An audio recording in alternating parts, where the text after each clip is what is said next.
All right, good afternoon, everybody. Welcome. Apologies for the late start. It's a pleasure to be here.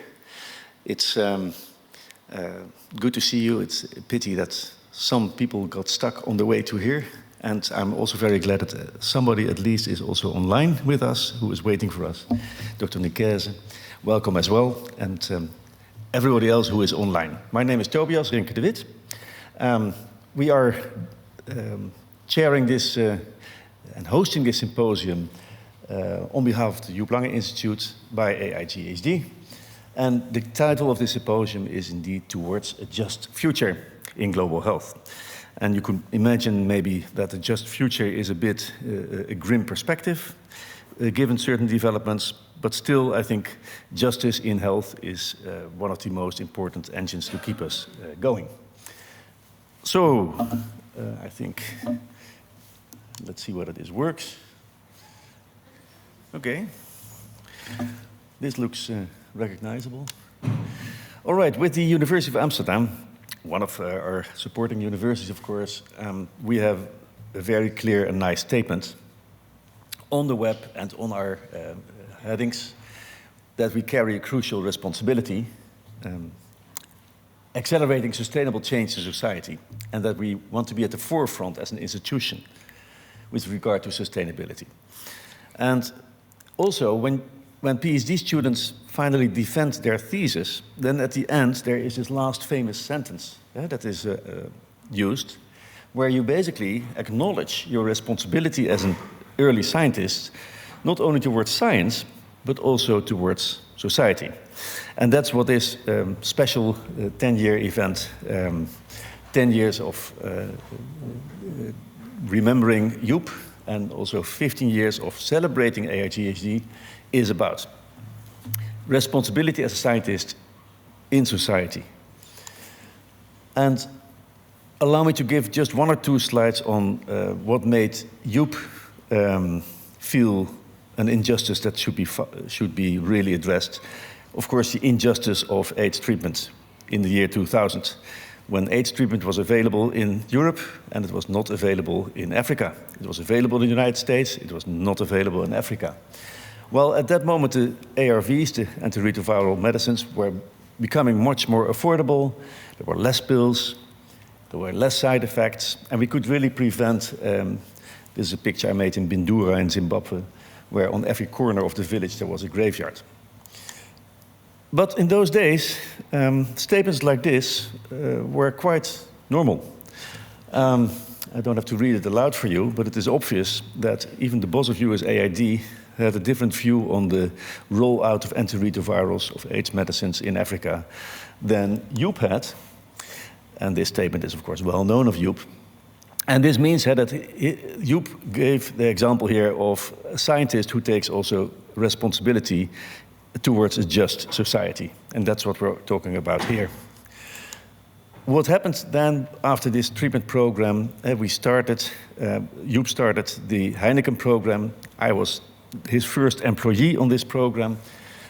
So I've been traveling to all those Heineken breweries in Africa where we provided AIDS treatment. And we published this into big journals, like in The Lancet, and also in economic journals.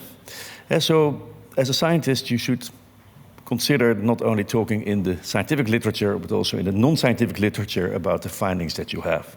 And basically, it was proven, of course, that Africans can certainly look at their watches, and they can certainly take their drugs, and they certainly get better, and they certainly get to work again.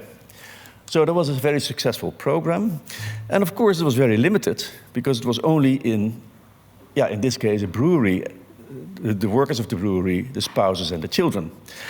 But despite the fact that we only had 37 employees in Rwanda who were on HIV treatments, the entire community around that brewery started to talk and started to put pressure on the government and say, well, listen, guys, why do they get drugs and we don't get drugs? So it just is showing if you take some action without reaching maybe everywhere, you can make a step and you can make bigger things roll out. And that eventually resulted, I'm not saying that this was the only thing, but this contributed to the pressure that was continuously building on international funders also, like the Global Fund and like PEPFAR, to really build up and scale the AIDS treatment activities in resource-poor settings. What we are confronted with as scientists nowadays is that we live in a world of fake news. We live in a world where scientists are under pressure. I would really recommend to read the book by Peter Hotez, one of the COVID vaccine developers, by the way. Very interesting story how he personally got so much under pressure and attacked because of his COVID science.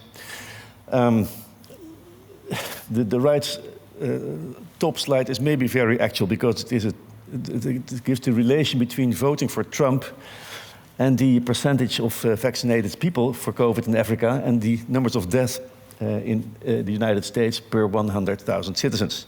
And you can see that there are clear linear relationships. No comments further. So I think as a scientist, it's good to give lectures not only in academic audiences, but also on the street with lay people who want to know more about what's going on. And that responsibility, I think, is something that Joep has given us the example for. So it has been a pleasure to work with him, and it is very nice to have at least this symposium.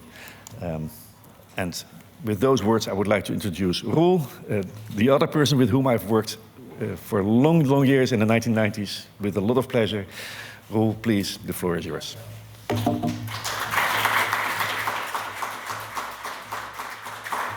Dankjewel. Thank you, Tobias. A nice introduction. Sorry to be that we started a little bit late. I have a few housekeeping things. There are, as Tobias said, a number of people online. I think there are about 100 of them. I don't know exactly how many. You are allowed to take photographs, unless people say we don't want that. And there is this tag here, and I wondered what it means. Well, if you put your camera on it, you will get a lot of information about the person that is there. Well, I'll tell you, it's very limited, so it doesn't matter. Okay, so we have a program here. As you can see, there are 4 speakers. 3 of them are here. Nikes is in Africa. I think he's probably in Ethiopia because that's where he's working at the center at the CDC. So he will join online. And we just start immediately with the first speaker. That is Sheila Vardan. She is assistant professor of children's health and global health. And she's working in Leiden in dual, both an appointment with the Department of Health and the African Study Center. She was born in Canada, did her law studies there. Then she also has a master at the London School of Economics. And spent quite some time in Thailand. Now she is back in Leiden, where she also did her PhD. And the talk she will be giving is a just transition for antimicrobial resistance. Sheila, floor is yours. Yes.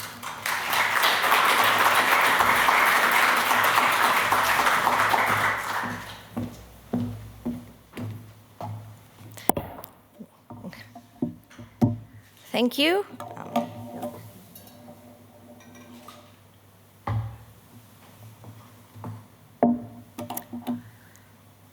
Thank you, and thank you, Raul and Tobias. And I want to thank the organizers for the opportunity to be here, to be part of this event, and for all of you for your graciousness in giving us and me your time to come here today and listen to us.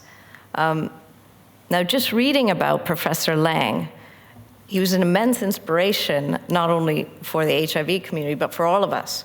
I myself am not a scientist. I don't have a background in medical sciences, but I do work on human rights and justice. And to see Professor Lange and others take the concrete actions and have the resilience to look past the immediate problem to the broader issues and to tackle them is something we can all learn. And something me as a human rights lawyer and others can take with us when we look just at the law, and rather than the broader structural and social issues. So what I want to do is draw from his inspiration in our talk today and focus briefly on this challenge that we're all hearing more and more about, and that you probably heard about last month during the UN's 79th Assembly of the General Assembly, is antimicrobial resistance, a highly technical world that most people have never heard of, but a critical and complicated challenge. Oh, I see our slides haven't moved. There we go. Already knows. There we go. And so what I would like to really focus on is how we deal with this problem, this imminent critical problem, in a just way, to create a just future. And that's why what I want to talk about is this notion of a just transition. And as a starting point, I need to acknowledge and thank the researchers in the group that I work with.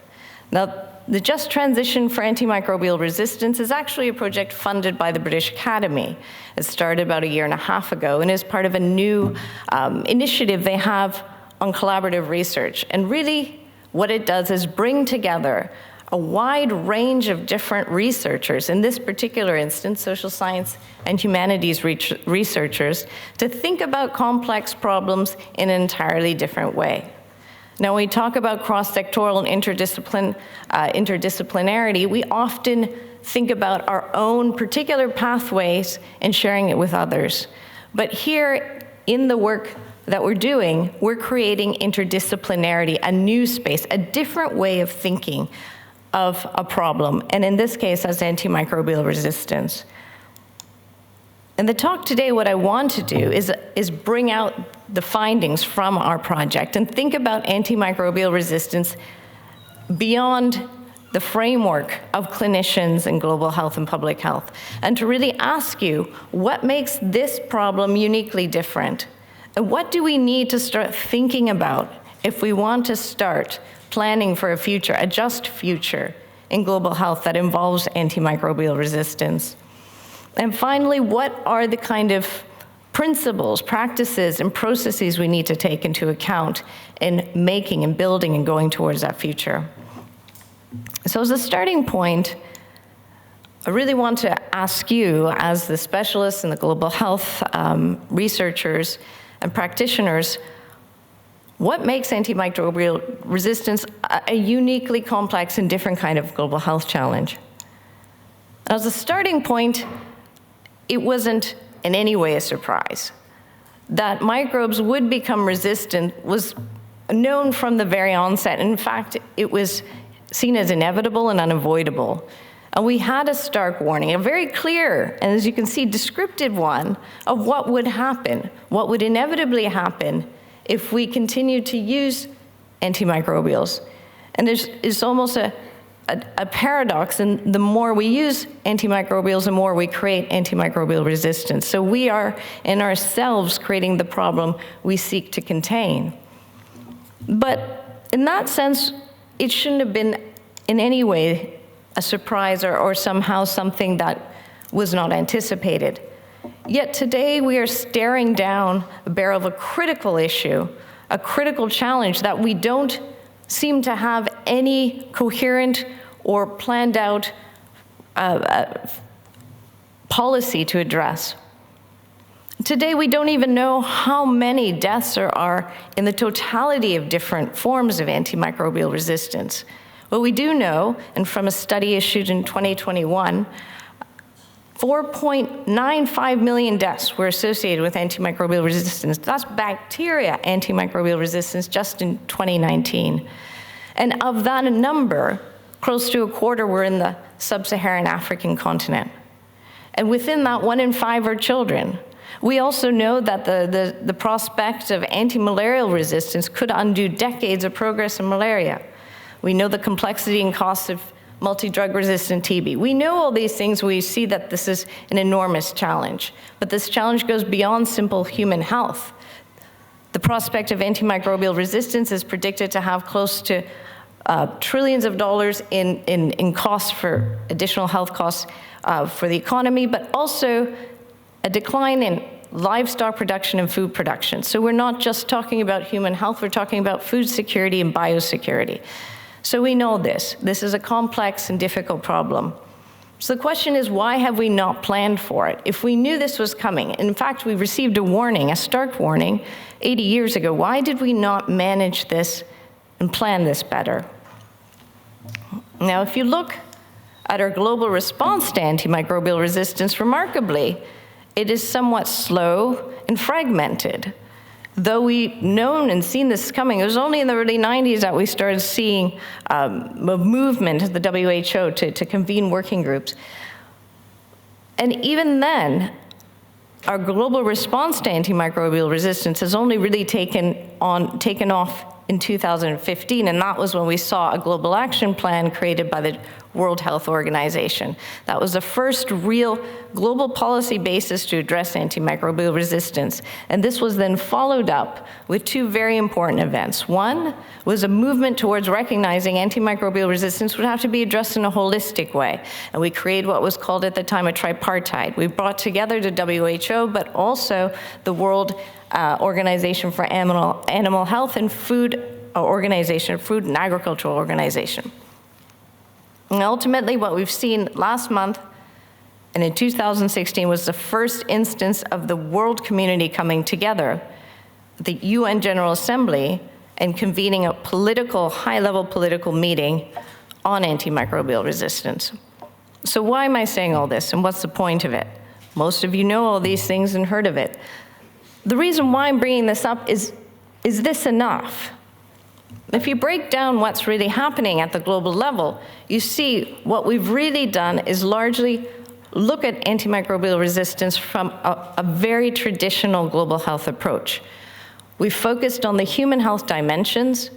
We focused on top-down policies that have really looked at surveillance, treatment of infections, diagnostics, stewardship of the drugs that we have, keeping the drugs safe, the ones that still work, triggering innovation, encouraging research and development, trying to address the problems of drug distribution and accessibility. We've even started to branch out, and we've tried to be bold, and in the 2024 declaration is probably the most bold statement we've seen on antimicrobial resistance. We have sections that now put forward a One Health approach, recognizing there's an interconnection between human and animal health and the environment. We try and push forward broader solutions that deal with infrastructure. But are these really enough? Are these really getting at the true problems? If you read the declaration closely, it's quite telling. The declaration's 109 paragraphs. It's about 24 pages. It doesn't mention the word inequality once. It doesn't mention the word poverty once. It doesn't mention the word justice once. And I'm sad to say it only mentions the word human rights once. So at least that's one more than the others. It makes a promise that every country in the world should have clean drinking water by 2030. But it doesn't recognize that most of those countries live in abject poverty. If you have poverty, will it make sense? Will it be possible to have clean, accessible drinking water? It talks about a One Health approach, but it only talks about the environment for 3 paragraphs. It doesn't address the environmental conditions, the pollution, the antimicrobial pollution that enables the proliferation of AMR. It talks about it has animal health, but only attributes 4 paragraphs to animal and agricultural use of antibiotics. More than 60% of antibiotics, and this is only one aspect of AMR, are used in agriculture and animal production or meat production. Yet only 3 paragraphs are devoted to that, and it doesn't address the fact that we still do not know to what extent private actors, such as companies, are using antibiotics. How much antibiotics are being put into feed lots that are given to animals? To what extent farmers have access to veterinarian services? For example, in South Africa, there's only 1 veterinarian school in the entire country, and 80% of the veterinarians leave. We don't know the extent of these outside factors that are contributing to the drivers of antibiotic resistance. And that's just one aspect of AMR. So what am I saying, really? I'm saying that the focus that we've taken at the global level, the policy response, has still been driven by a very traditional global health framework, where we're looking at the human health. We're looking at containing antimicrobial resistance and treating the infections that are arising from that.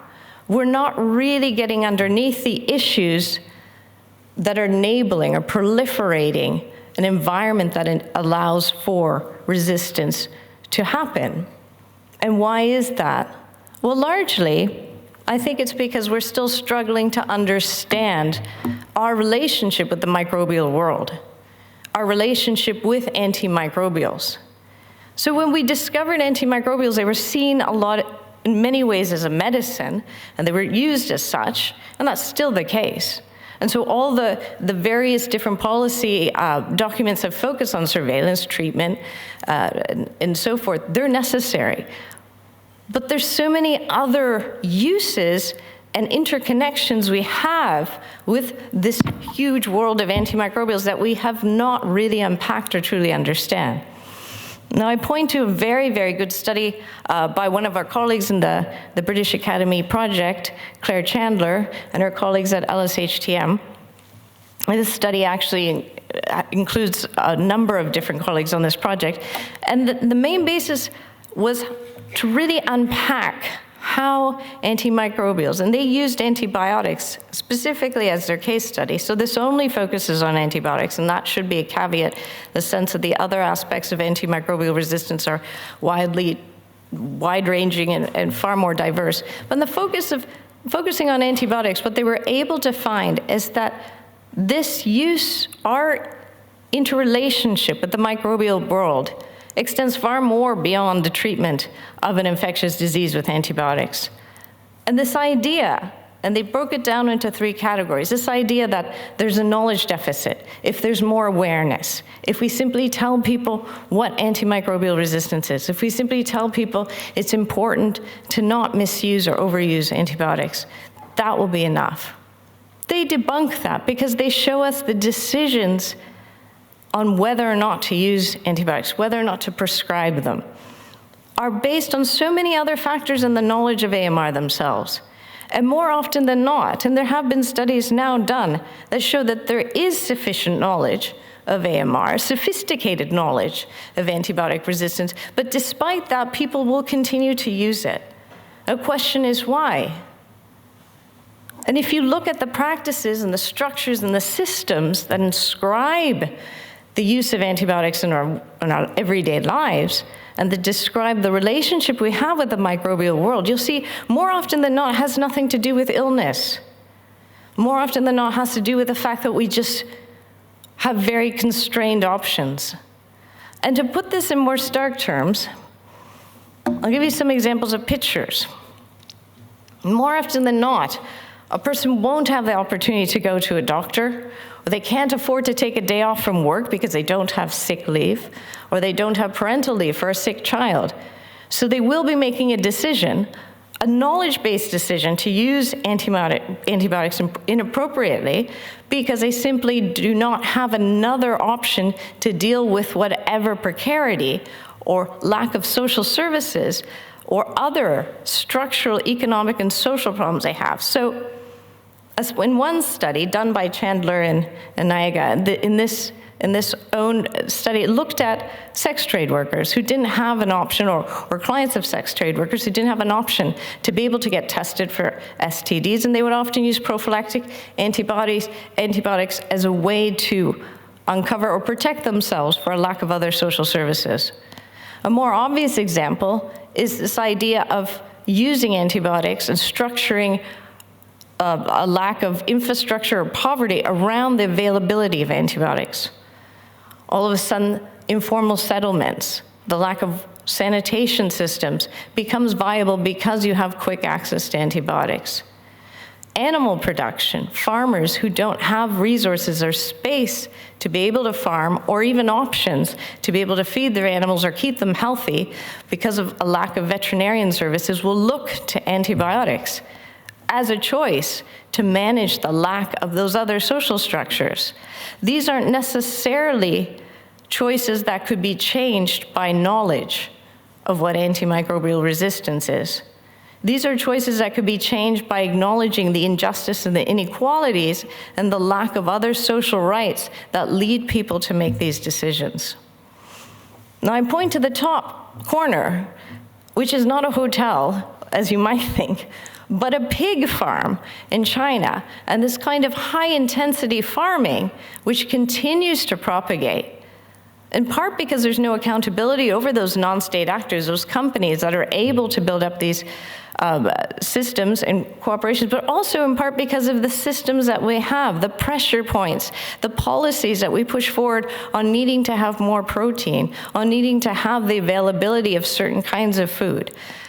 These factors are systems, perspectives that we have created and engineered ourselves that then drive us to pursue certain actions or ways of producing that are intertwined and linked with the use of antimicrobials, in this case antibiotics. So what am I saying? I'm saying that our response to antimicrobial resistance will of course need stronger surveillance, better diagnostics, better, more effective treatment, stronger health systems. But if we don't address the broader underlying inequalities, injustice, inequities, structural inequities that are fueling our relationship with antimicrobials, if we don't address that, then this idea of being able to paper over or somehow address antimicrobial resistance with a series of just these other interventions that deal with the global health dimensions will be incomplete. Of course it will help, but it will not be long-term. It will not be sustainable. We won't be getting at the true nature of the problem. In this regard, then, our approach to antimicrobial resistance has to be a One Health approach, but it also has to be a justice approach. And to get at the justice, we have to understand where it intersects, why those injustices are occurring, and what we need to do to address them. Now, this obviously raises a question of where does antimicrobial resistance then lie in the global health framework? It's a global health problem, but it's also more than that. So when we talk about antimicrobial resistance, we need to start looking beyond to how we're going to deal with it, not just right now, not just in containing the infections right now, not just reducing the costs and the hospital stays, but in the longer-term future, in the future where antimicrobial resistance will exist. It will never go away. It will continue to exist, irrespective of what health measures we take today.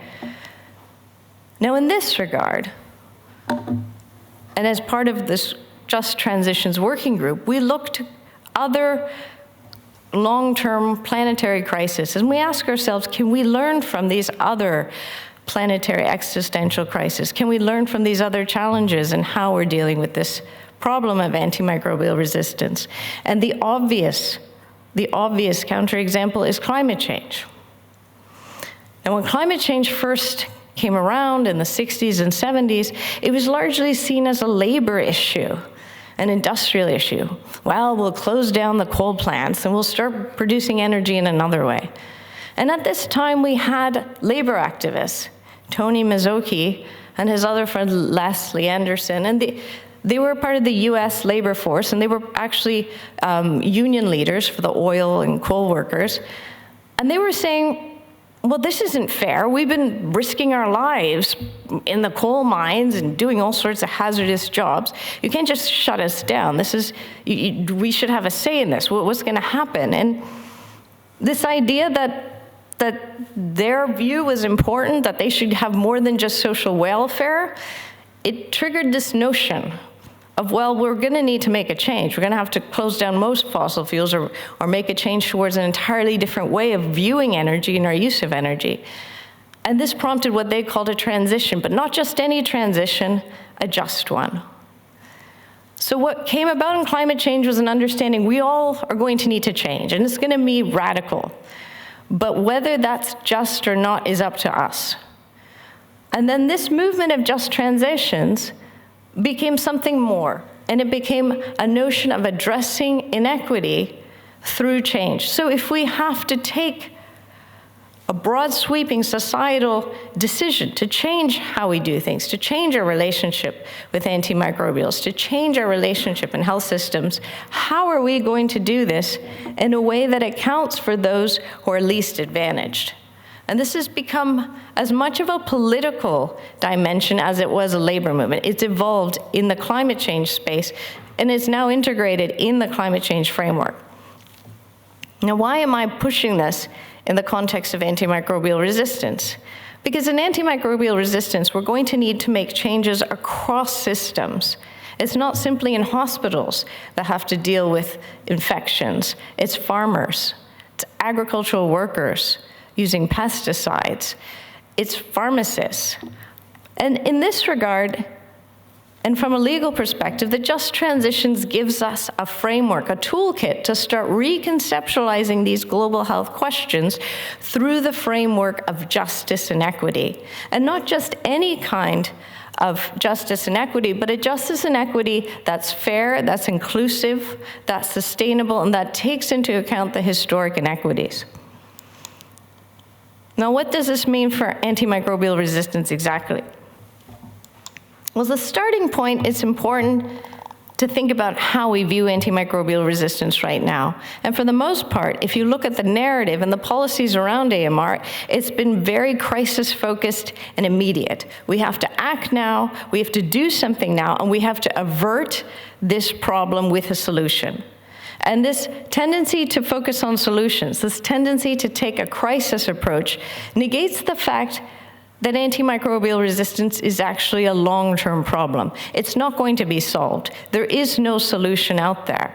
And so as a starting point, to have some sort of tangible plan for antimicrobial resistance, we need to accept this is a problem we're going to have today, tomorrow, and for a very long time. And changing that vantage point begins to allow us to think about not just the immediate actions we take, but the long-term transitions we need to make. And in this regard, that's where we can start thinking about the injustices, the inequities. What is it that's really causing this overuse, this irrational use of medicine? Is it simply a lack of knowledge, or is it other issues that we need to start transitioning and transforming to go forward? So in this regard, a just transitions framework can help us reposition our perspective on antimicrobial resistance, reorient us towards a future that's not simply without death or without mortality from drug resistance, but sustainable and equitable. And the starting point is to appreciate that there are going to be complex interlocking factors, competing interests, but we all have to be together and on the same page in the sense we understand that this is a long-term problem. But importantly, we have to start considering equity and justice. We can't simply think about the tools we need, but we have to think about the process of how we get there. The inclusivity, taking into account the views of those, even the ones we do not agree with, to create solutions that take into account the diversity of understandings of what we mean by health, medicine, and sustainability. In this regard, we can draw from procedural frameworks of justice. We can start integrating principles of procedure, inclusivity, and create policies from AMR that are not dominated by one narrative, but take into account a process rather than an outcome. Ultimately, what do I want to end with? I don't have the possibility to go into all the different legal nuances, but what we do know is that we hear calls now, and we're going to continue to hear calls on what we need to do to solve antimicrobial resistance. And increasingly, there are calls for a new pandemic treaty. There are calls for a protocol. There are calls for instruments. But before we chase another legal instrument, before we commit to another set of documents, rules, or technical frameworks for AMR, we need to start considering how we're going to plan for a future that accounts for the injustices. We don't need another treaty. We don't need another document. We need a set of ideas, principles, and processes that allow us to unpack the complexity of this issue in a way that's sustainable, in a way that's equitable, in a way that will allow us to have a just future with the microbial world. So thank you for that.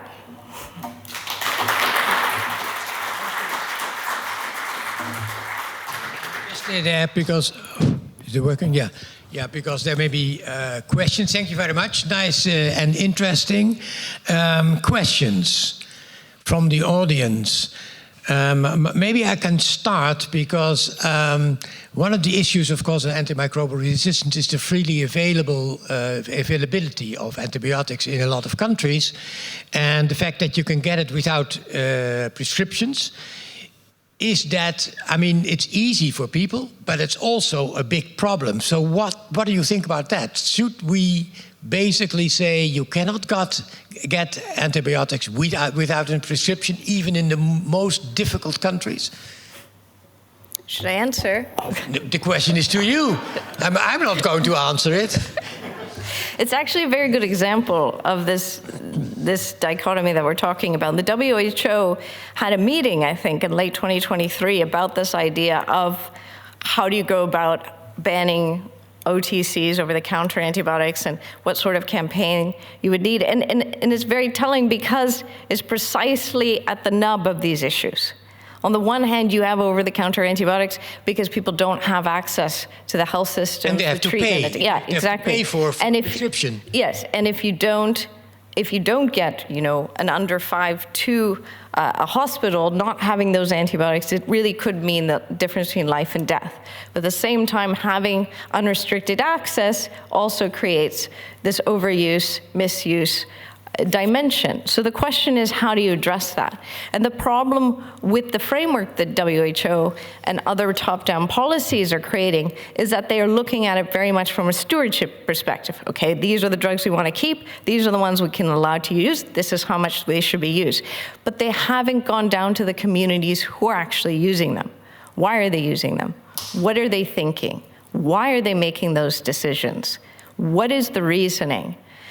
And while there isn't a clear or simple answer that could be across every context, the starting point is to go to those contexts to see what the local issues are, to see what the community sees as its issues or problems or needs, and then to start developing those localized solutions.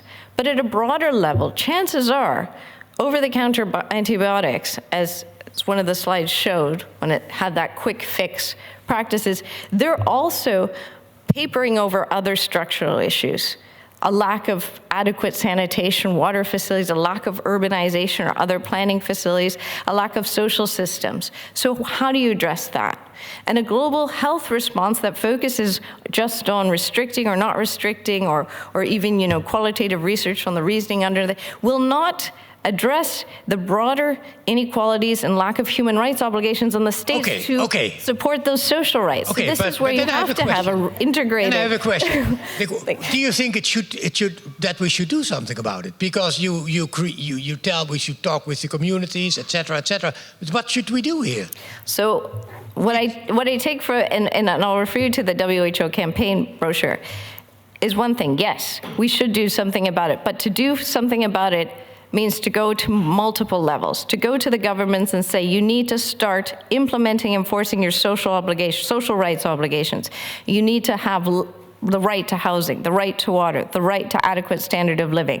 If you as a country cannot afford that because you simply don't have the budget, then you need to start going to countries like the Netherlands, like Canada, like America, and they need to start contributing under their own obligations to provide international cooperation and assistance to fix these other broader social rights. So what I'm arguing is, yes, it's a global health problem, but more so, it's a human rights problem.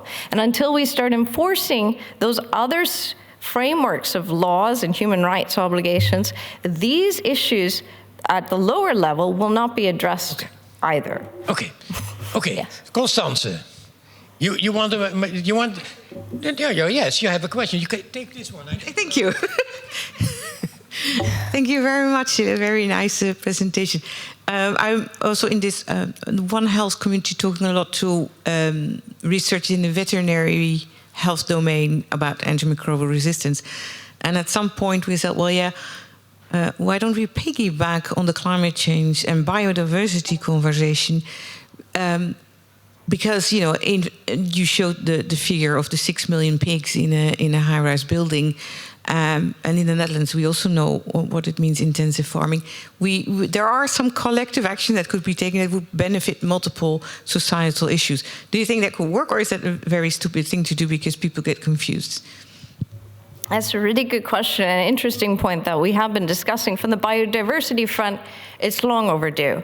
In Rio in 1991, they did mention microbes, but then that was promptly taken out for commercial reasons, because microbes have a commercial value and intellectual property stood in the way of that. And so these are broader issues that show us that international law is very siloed, and the fragmentation in international law has prevented us from being able to have these cross-sectoral discussions, so between international biodiversity law, climate change, environmental law, intellectual property, and also global health. But interestingly, what we're seeing with the FCC, the framework for climate change, and more interestingly, with the recent movement toward the right to healthy environment, is a coming together, almost solidarity between international legal frameworks. And that poses an opening that we as global health and antimicrobial resistance researchers need to exploit, because there is an inherent synergy there between biodiversity loss, AMR, and climate change, and we need to be able to bring these legal frameworks together to start working across disciplines to be able to have a coordinated response. So when we're banning OTCs, we're banning in the context of knowing social rights exist, of knowing laws on biodiversity loss also apply. So yes, the short answer is yes, we need to do that in a way that not confuses people, but creates a synergy. Okay, thank you very much. Is there other? Yes. Yeah, go ahead. Oh, you need a microphone. Sorry, I'll give it to you. Okay. I have a remark and a question. Is that first of all, the problem I have with your presentation is that you can't disagree with it. Of course you are right, huh? But like you said, it's not addressed in the right way. It's not about poverty. It's not about a lot of other things. It's not about equity. But the problem is that what you show me is that you basically have to solve the world of development problems to solve this problem. And so you're increasing the problem, and that's sometimes unhelpful. That can be the counter part of justness. That you better think, okay, let's not start at all. So my question is, you take Joep as an example, and I think there was also a pretty big problem at the time, how to start doing it. So my question to you is, what will you do tomorrow morning to start solving this problem? That's a very difficult question, and you have 1 minute to answer it. Sorry about that. No, of course, I agree. I mean, it's a daunting challenge, and the world we're living in is a daunting one, particularly yesterday with the US election result. But you cannot be daunted by the complexity of these problems. We all have a role to play. None of us holds all the answers, and none of us is complete in our understanding of this problem, but we each have a piece to put in. And the problem now is that we're all focusing on our own trajectories without talking to each other.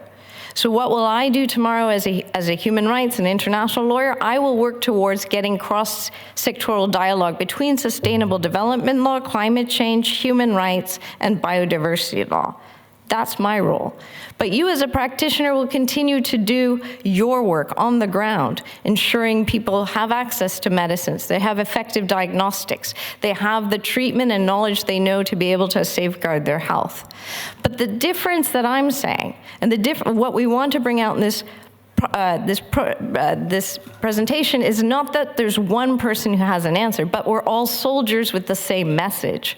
So if we all do our one bit, but we do it with an understanding that we need to contribute to a common goal of justice and equity, we're going in the same path, and we're creating a synergy that allows us to have a just future. But none of us, and no one treaty, policy, narrative, discourse will solve the problem. Okay. Well, I'm not sure that you may, I mean, there's a 15-minute break later on. You can keep talking with each other. I'm not sure that will help it, but we'll try. Thank you very much. Thank you very much.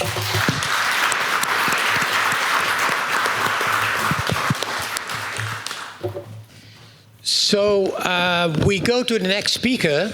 And the next speaker is not here. He is Dembi. I hope you can hear me and that it will work. I assume that you are probably in Ethiopia. That's what I understood. As you are working with the American Center for this for CDC in Africa. And you were associated with the Institute of Virology in Nigeria, also associated with the Maryland School of Medicine. And I was very impressed by that. You are a graduate of the Kanazawa University School of Medicine, and that's in Japan. So I'm very interested to hear whether you are able to speak Japanese, because that's very, very difficult for other people. So you're very busy with monkeypox, that's what I understood. So we're very happy that you are here. And you are going to talk about ending epidemics and preventing pandemics. The floor is yours.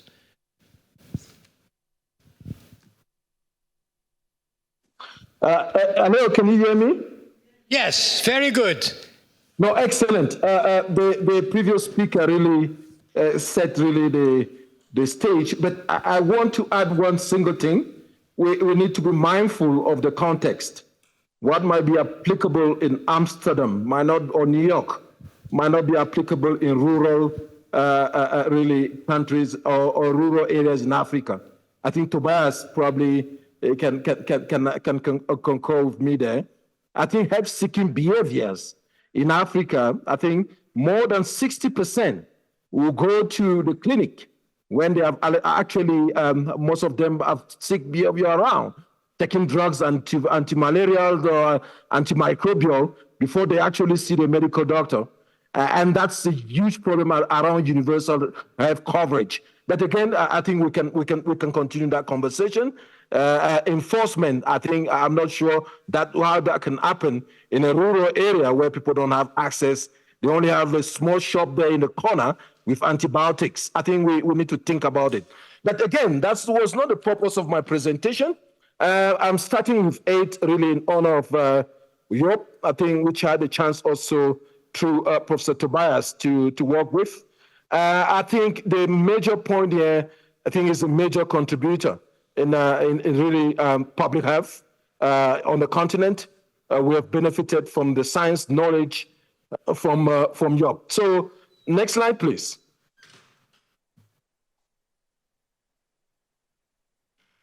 So you can see this picture. I mean, it's quite striking. That's exactly what we're seeing in the early really days of HIV. I think you can see clearly no antiretrovirals. The really most prolific business was the business of coffins. You can see closely in the shop there, at least 2 coffins being handled. It was very prolific. I think these days, you can see clearly, and agree with me, that you cannot actually make a differentiation between HIV infected individuals and those that are not infected, because exactly of antiretroviral, because a lot has gone through in the science and also in implementation science. We took the science back to the community to understand really what were actually the underpinning factor and ensuring that individuals in need of treatment had access. Next slide. So this is one of the slides that you can all agree that there's a global solidarity that played a key role here. So if you look at the y-axis, life expectancy, and then the x-axis, years, I think you can see clearly that in the early 90s, life expectancy really plumped. I think it's primarily due to HIV. And Zimbabwe, Botswana, and other countries, South Africa, pay a huge tribute in terms of loss in life expectancy. That is the way you can measure the impact at individual level of really antiretroviral or programs like PEPFAR, Global Fund. Because when actually those programs came to life, you can see clearly that there's a rebound, I think, in life expectancy. I think this is quite striking and very important that we keep this in our mind. Whatever we're doing, we should be able to measure it at individual level and also see how people can benefit from such very important global health program. Next slide.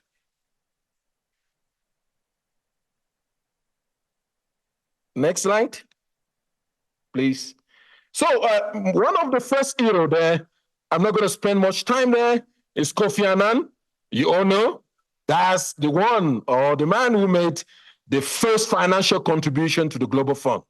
I think we're really proud of these Africans, which made very strong contribution, pushing at this position level to ensuring that people had access to medication, and then the Global Fund for HIV, TB, and malaria received substantial funding for the response to this really pandemic. I will put it that way. But again, we have a program within the African Union and the Africa CDC around the Kofi Annan Fellowship is to pay tribute to that Secretary General Kofi Annan for that really movement in the global health space. Next slide. I think one of our hero again on the continent, it's really Joep Lange. I think with all the work he has done, again, is really, we cannot argue more, fix those, and all the point that Professor Tobias mentioned, and all the research studies on resistance, that's shown clearly that we can actually respond much better on antiretroviral. We actually through those really smart ideas. I think again, these are people who really have to honor, and the African Union also is planning a fellowship for Joep Lange for Africans really to take that legacy beyond the continent. Next slide. Now, let me deep dive in the topic at hand here. The bottom line here, regardless if it's MR, any other disease, look at it at pathogens. For now, I'm dealing with pathogens. We need 5 things wherever we are: the politics, population, and my initial comment on AMR was related to population. We need to understand our own population. Even if you have the best policy, the best treaty and argument, if you don't understand your population, it's not going to happen. We need partnership. We have seen how the global funds, how the PEPFAR program, how other programs have significantly contributed in actually really that rebound on life expectancy. And we need to do the pathogens as well. So those pathogens can guide us on how we're going to move on. So those 5 P's are extremely important in any policy making, in any actual implementation science, wherever we go. Next slide. So Africa CDC, I'm going to deal with the pathogens because at the Africa CDC, we're actually responding to outbreaks. And currently, we have more than 160 outbreaks every year. So, but we ask ourselves, can we be everywhere on the continent to respond to 160 outbreaks? You can agree with me that it's not possible. So we did some disease ranking and some risk prioritization across the diseases we're dealing with in all parts of Africa. So we came up with about 20 diseases, and then you look at it, really, some of these, you can't believe they have been there for years, for 5 decades, and really shockingly, they don't have even just a rapid diagnostic kit. I mean, we don't even have a test. We don't have the drugs. We don't have the vaccines. And these can spark to a pandemic And we all agree, an epidemic or an outbreak in the DRC can be a pandemic, and all of us, wherever we are, in Amsterdam or New York, can be directly affected. So we need to do something here. So if you look at the ranking, Ebola, cholera, COVID, yellow fever, Lassa, I think some in the room, even of our guests, they don't even know these diseases. So that's why the 5 Ps, knowing your pathogens, knowing that you need those countermeasures, knowing that you need to diagnose if there's any outbreaks, knowing that you need to treat and prevent, to contain or curtail the spread of the virus is extremely important, particularly in this case for the African continent, because we're dealing with this. Mpox, for example, was isolated in 1978, and you can't believe it. Today, we don't have a diagnostic test for Mpox. Unbelievable. So next slide, please. So we did that risk trajectory, epidemic potential, disease severity, and the level of preparedness. So if you look clearly, really, they are not equal across board for the diseases.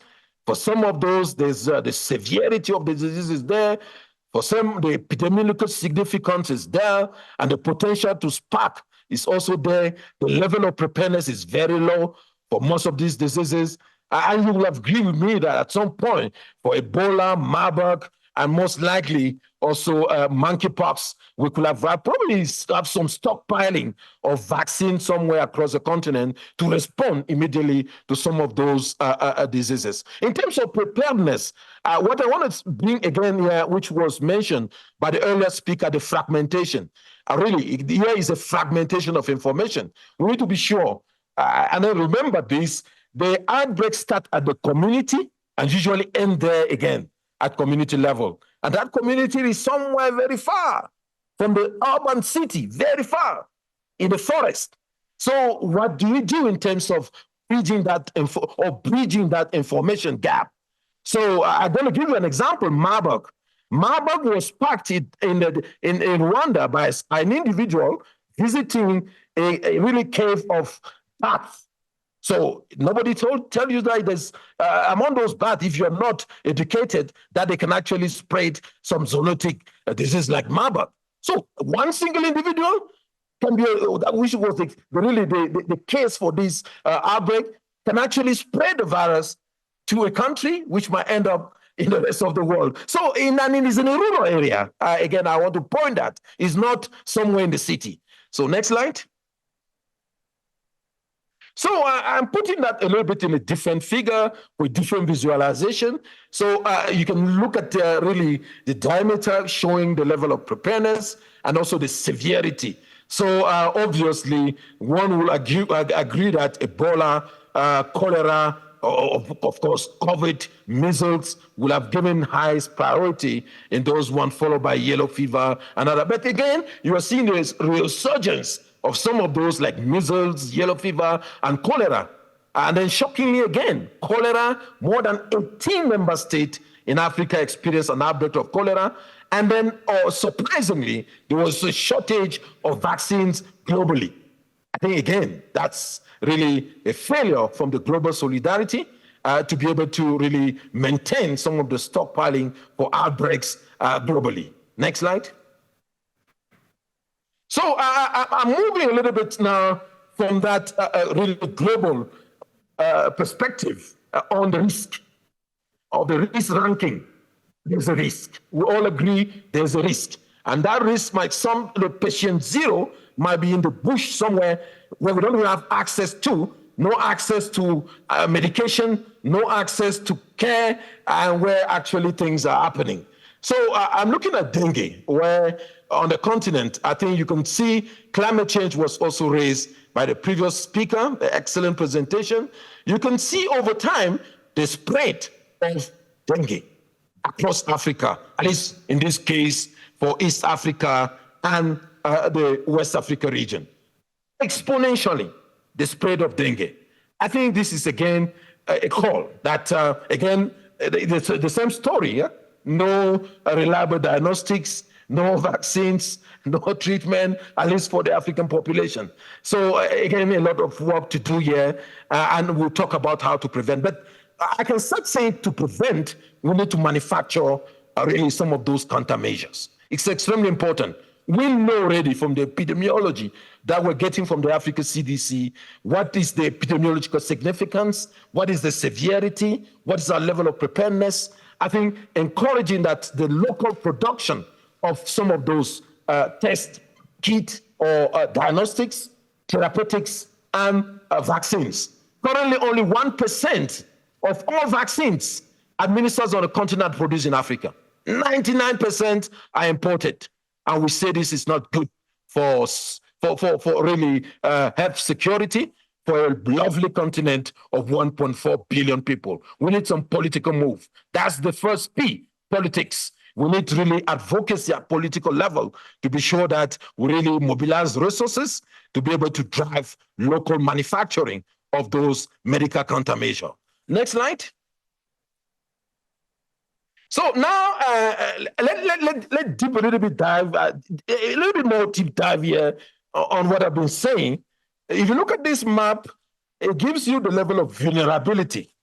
And you agree with me that the map, it speaks on its own.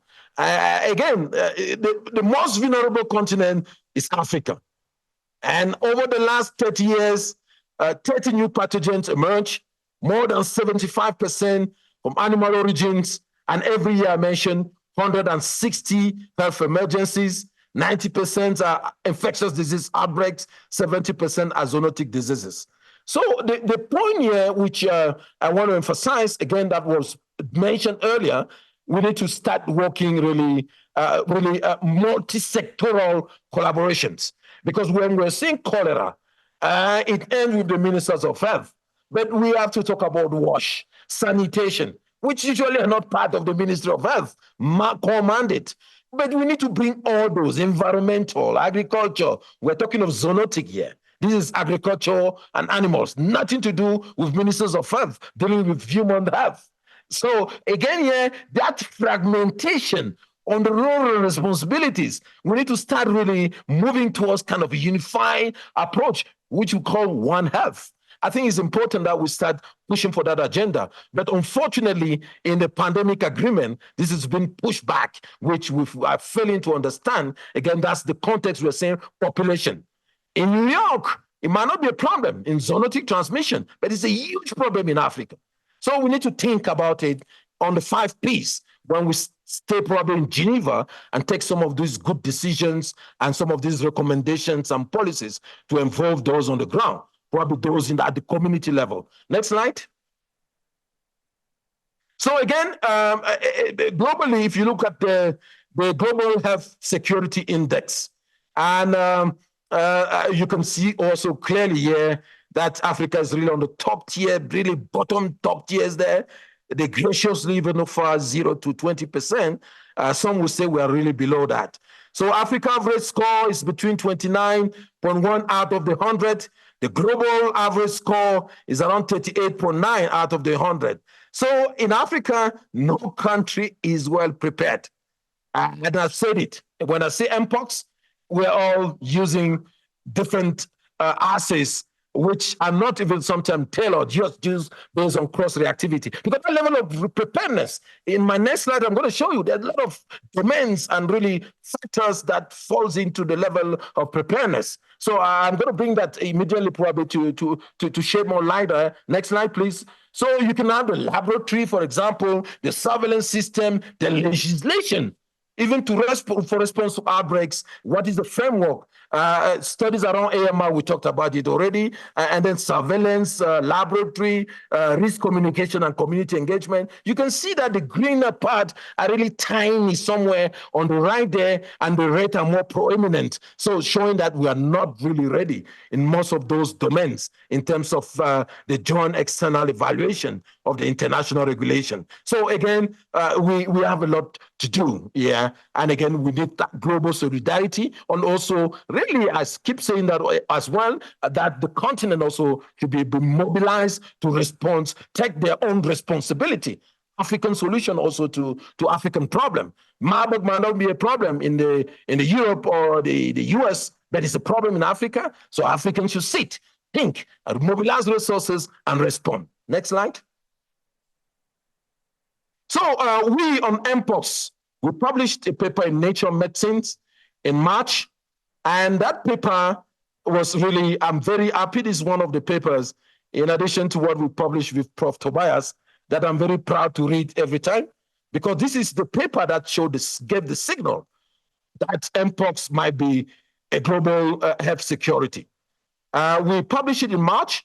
We're very happy that several agencies across the globe, the European CDC, the US CDC picked it up, and they called for a regional meeting with the Africa CDC to actually discuss the way to contain the outbreak at regional level. But now you see they have spread all over. It was primarily in the Central Africa region with DRC. So we called for a meeting in April with 11 ministers of health, and then we took the really bold decision to start moving towards a regional plan and then a continental plan to curtail the spread of mpox. Next slide. And you all recall, again, a very, this is why I've said earlier, we need to think bold, right? So Africa CDC took a bold step and published, or actually declared, a public health emergency of continental security. Because this is the mandate of the Africa CDC, given by the head of state. I'm saying continental, which is Africa. Because there was a lot of questions why Africa has to declare. And well, we can declare. I want to take us back to the previous slide. Can you take us back to the previous slide, please? If you look at this one, in 2022, if you look at the number of cases, and you look at 2023, recall that in 2023, we actually had few deaths and also few cases. But there was a global declaration of mpox as a pandemic. And when the cases dropped in Europe and the US, nobody cares about Africa. The cases were still raising in Africa, but the mpox was declared over. So in 2023, 2024, the cases were increasing in Africa. We said we have to take our destiny in our hands, and we declared. And then that was, next slide, was followed by WHO on the 14th of August. Those are very important moments in global health architecture. We need to take our destiny in our hands. And that's the first time Africa is doing that. And then again, that's a very good start to reshape the global architecture. The lesson should also come from Africa, where the population are sitting, where the deaths are, where the cases are, to get to inform the rest of the world. Remember, during COVID-19, Omicron was isolated in Africa, and we informed the rest of the world. But again, shockingly, most of the countries were banned of traveling in the West. I think we need to be very mindful of how we really engage in this global architecture and health architecture. Next slide. So for mpox, we designed a continental strategy, a unified, for the first time again, WHO, Africa CDC, and 29 partners really agreed that we need one team, one plan, one budget, one M&E. What does that mean? The European Union can just fund the plan, and this is going to be helpful for all the member states affected, rather than having a different budget for Africa CDC, a different budget for WHO, a different budget for UNICEF. I think this is the lessons we're learning.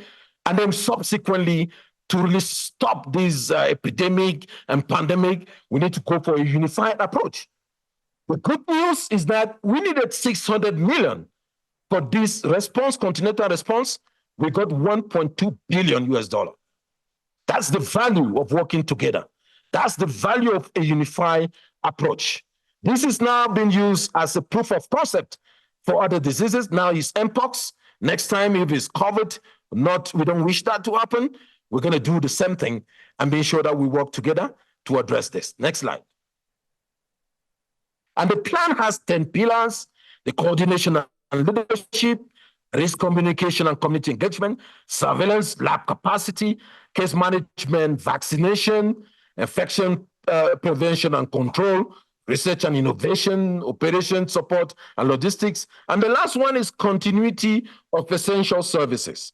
You recall during COVID, and we're still paying, really, we've learned the hard way anyways, during COVID, we all focus the health system, our energy and resources on COVID only. Maybe in Europe that wasn't the case. My apologies. But in Africa, that was the case. We mobilized all our health workers, all our very knowledgeable staff to respond to COVID. And then we're not actually paying attention to other diseases and even preventable diseases like measles, like polio. And then now we're dealing with really those zero doses. Now we have to go back now and fix those ones. And again, it's costing us more money. So we said no during COVID. For example, the same platform are being used for diagnostics of TB, for diagnosis of HIV, for viral load for HIV, and they're being used for mpox because we don't have rapid diagnostics. What we've said, let not disrupt the response to TB. Let not disrupt the response to malaria or HIV, because we have learned the very hard way during the COVID response. Next slide. So I mentioned this already. Out of the $599 million that we required, the breakdown is on the right. Now we have $1.2 billion US, more than double the amount that we needed because of the unified approach. Next slide. So just in the next 2 minutes, I'm going to wrap up. So now in March, we had a region primarily reporting more cases, the Central Africa region, driven by the Democratic Republic of Congo, Burundi, and the Central Africa Republic. Now we get that spread to the 5 regions because of the delay, the response, because of the lack of the countermeasures. So now we're reporting over 50,000 suspected cases, 10,000 confirmed cases, and more, unfortunately, 1,000 deaths, which is more 5-fold the number where we declared the outbreaks in 2022. So what is most important for those who are not in the room are not getting this number, is that we have 50,000 plus suspected cases. But due to the lack of availability of the test kit, we could only test 1/5 to confirm. So there are still people out there, out of those 50,000, that we have not been able to confirm because we don't have the countermeasure for diagnostics to get to those ones being tested. A huge gap. And this can contribute to the spread of mpox at the community level. You can see the implications because all cases should actually be traced. The contact being traced and the contact of the contact.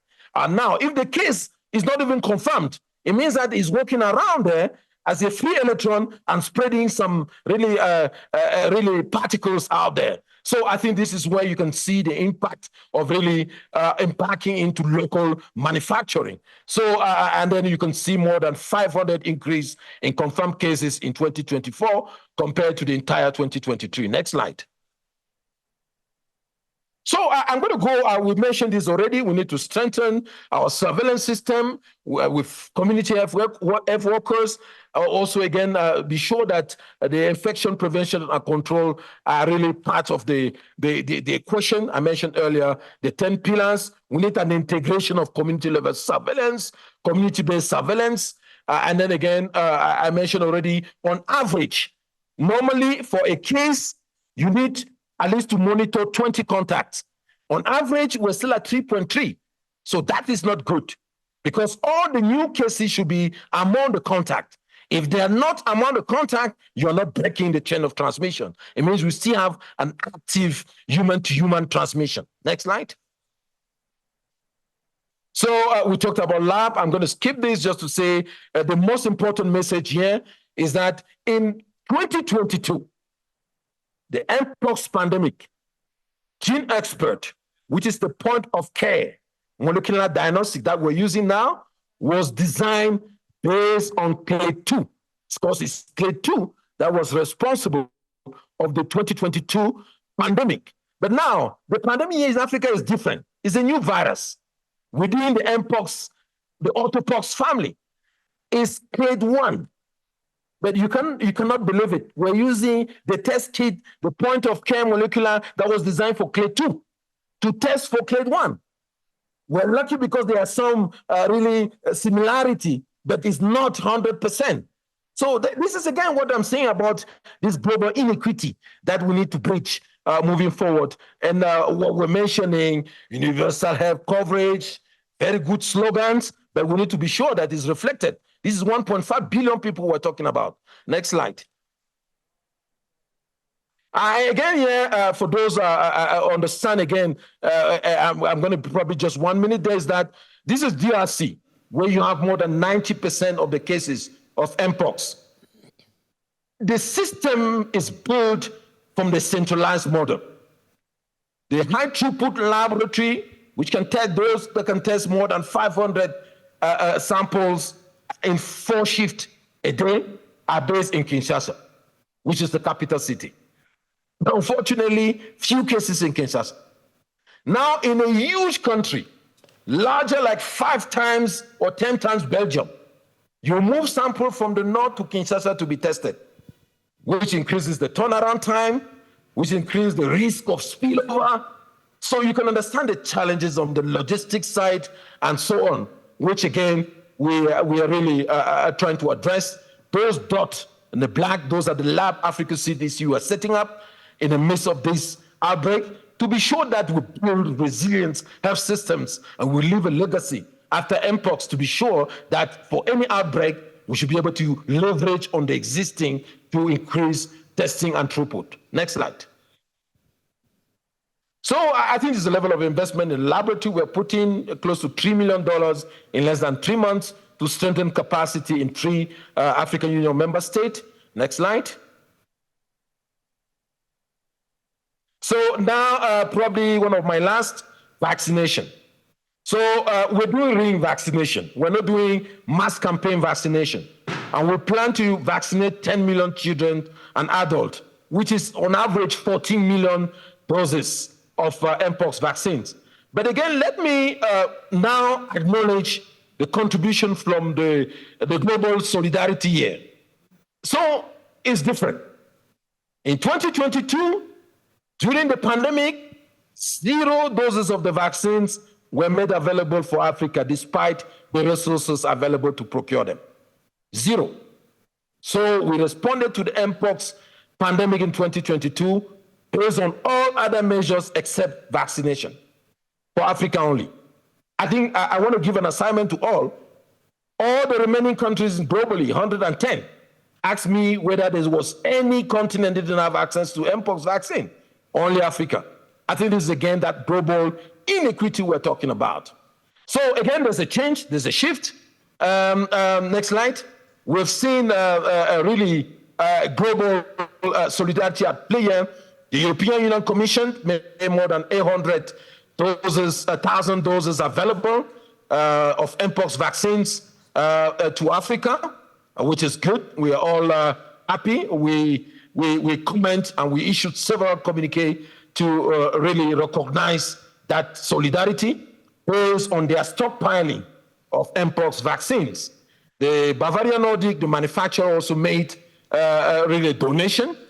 Canadian government up to 200,000 doses. Gavi from their response fund, 500,000 plus doses. The US government, the outgoing administration, 1 million doses. UNICEF through their procurement mechanism, 500,000. So the list is long, and list is good. You see, I can now go through a long, very long list. So in 2022, I had no line, 0. It was just 0 a number. So now at least we're proud for that global solidarity, and we're happy that this will continue because an outbreak in Africa or in Goma might be an outbreak in Amsterdam, a lovely city, or in New York or in Washington, D.C. So we really have to be mindful in those responses, and we are all advocate to really push at your own level, your respective government, to make really a move into those directions. Next slide. And your last slide, Nikes, because time is up. Time is up. My last slide, yes. Just to say vaccination is ongoing, and then we have 6 of the 19 member states that are reporting Mpox that are now ready to deploy Mpox vaccines. Again, thank you very much to Prof. Tobias, the entire team, for inviting us here. And we are really proud for the legacy left by the Joep. And as I've said, we're working towards a Joep Fellowship for the African Union. Thank you so much, and back to you, thank you for your patience. Okay. And that's the map. Thank you very much, Nikes. I have to stop you now because there may be questions a little bit over time, so there's not a lot of time left. We're going behind. But are there questions? I think that I have actually one question about monkeypox. Which, if you remember very well on HIV and AIDS, this was first recognized in '81. At that time, HIV was already circulating in Africa for probably about 60 years. Now with monkeypox, we are in a completely different situation. We recognized the issue. I personally worked in smallpox eradication a long time ago, so I'm more worried than most people. But actually in the West, WHO declared it as an emergency, but here in Western countries, the idea is that we'll never reach really this problem. How do we convince the people that monkeypox is not only spreading in Central Africa, but it's a major problem for the world? What can you do about that?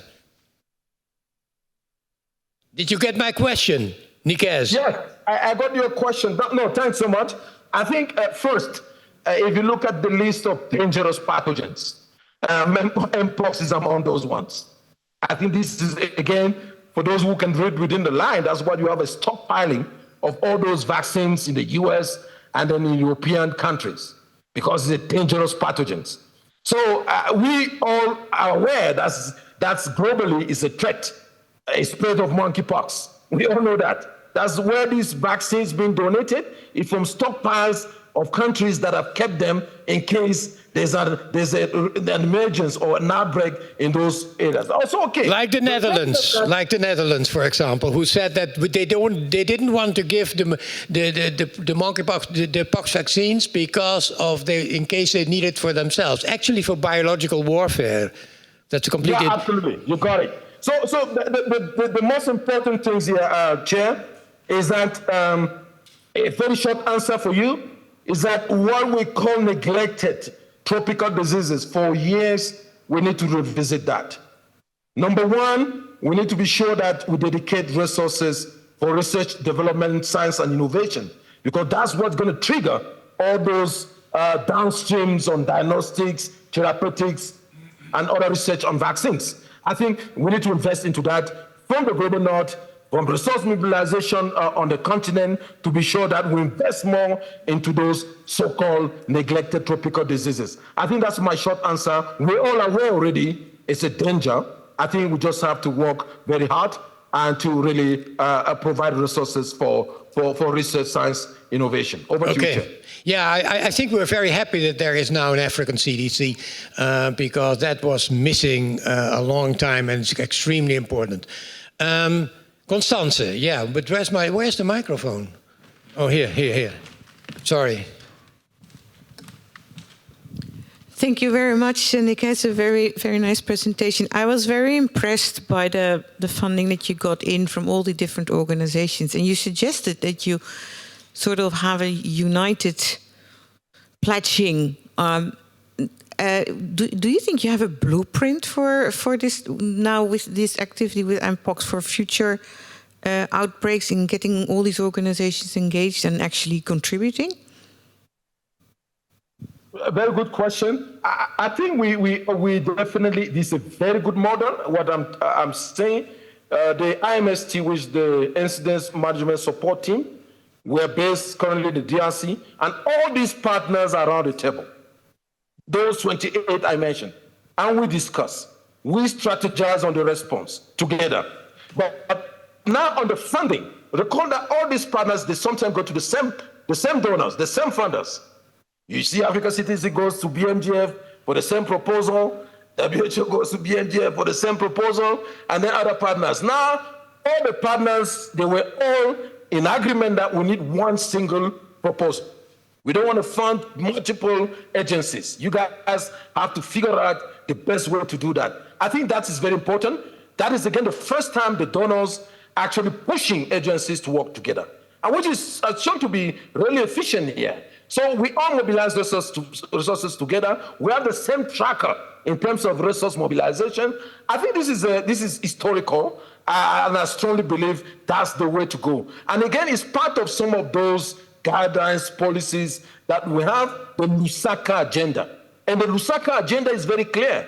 We really have to have one team, one plan, one M&E framework for responses to other diseases across the continent. Thank you. Thank you very much. I think our time is up because well, it was a bit longer.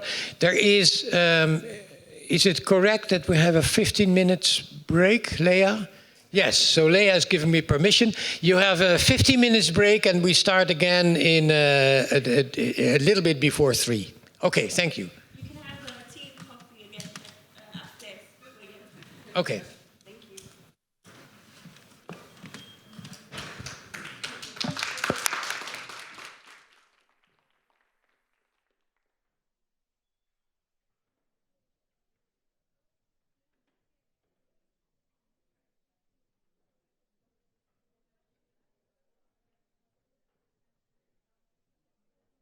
Music is nice, but maybe, yeah, thank you very much. Thank you. We're going to, for the next speaker, and as you have seen, you see here, Sridhar Venkatapuram is the next speaker. Sridhar is from UK, where he is Associate Professor in Global Health and Philosophy at the King's College in London, specializing in global and public health, ethics and justice. He has an extensive background, degrees from Brown in the US, Harvard in the US, Cambridge universities, and he is working with many international organizations, also in the HIV, in the COVID pandemic. And the title is Academic Global Health and Global Health Issues. The floor is yours. Thank you very much. So I've just put a timer on, so you might see a bell go off, so I apologize, but I usually... Well, that's very good, because, yeah, thank you. Thank you for doing that. Yeah, thanks. So just to tell you that it's not so nobody's calling, it's the timer. So thank you very much. So let me begin by saying thank you to the organizers and to the different organizations that are involved in today. It's both quite a privilege to be able to be associated and participate in commemorating such an incredible human being, but also sort of other people involved. But also it's been a really a kind of selfish opportunity for me to think about an idea and a couple of ideas that this opportunity presents. So it gives me a good reason to think about things and to say things out loud that I haven't thought about before. So the first thing I need to say to you, perhaps if you are from the biomedical sciences, is that I don't have any slides. I know that if you don't have slides and you don't have references, you must not be giving a serious talk. But in my discipline of ethics and philosophy, slides are considered to be a bit too tacky. So the idea is that you are supposed to listen to my words and the concepts that I am saying. And so let's see how this goes in terms of whether you think that I have something to say or you need the references, which I can provide later on. So the story I want to tell is about academic global health and where I think it's been and where I think it's going to need to go in order to be able to point towards or contribute to a more just global health, or more this concept of global health justice. And I want to start with Joep Lange. And I think there's a really interesting story to tell here, which got me thinking and why I chose to accept the invitation in the first place, which is that Professor Lange is known very much for being an advocate for getting access to HIV care, medicine and care, to people in poor countries, particularly in African countries. And that simple act of being committed to being sort of committed and making possible access to the kind of newest discovered treatment for HIV to the people in the poorest countries and making it of good quality was a phenomenally important and significant effort and something that is honorable and laudable. And I want to start with that position. I think that it is also true that there's a backstory to this, and I want to start with the backstory because there's some things that really bring us to the present day that are still sort of happening, which is that I was at the 1996 AIDS conference in Vancouver. I was a very young person then. I know I don't look that old, but I am quite old. But so in 1996, I was in my early 20s and I was what you would call an AIDS activist, but I was working at Human Rights Watch.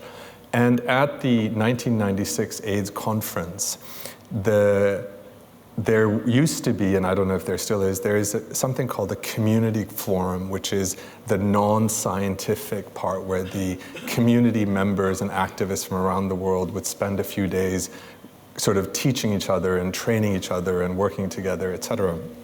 So for many years at these AIDS conferences, there used to be what we call the community forum. What happened at the 1996 AIDS conference is that there was a split in that community forum, and there was a special meeting organized where only people from the South were able to attend. So when I mean by the South, that is non-rich countries, so non-G7 countries, non-European, et cetera. You had to be from a low and middle-income country to be able to come to the meeting. It just so happens that I have had an Indian passport, and I considered myself from India at that time, and so I was able to attend. The reason why the meeting needed to be organized this way is that the community groups and activists from the South were done and felt as though that they were being dominated by the activists from the North. Yeah? And the idea is that it's not domination in the sense that nobody was holding them to the ground, but their ideas, their issues, their sort of ways of working, the strategies of the activists from the North, usually who were gay men, but also white gay men, and the way that they were addressing issues, what they wanted to address, were not the sort of people from the South said, these are not our issues, not our methodologies, not our agendas. And so we want to have a meeting on our own. And so this is a really important thing for us to understand, that there was an inherent sort of tension and a conflict. And what ended up happening is that the last day of that 1996 conference, there was a press conference where they announced that there was an effective management of HIV through highly active antiretroviral treatment, which is what Joep Lange made possible and fought for everybody else. What happened was that in that conference and after that conference, essentially most rich country activists stopped being activists after that conference. Yeah? Because they now had access to treatment and drugs. Yeah.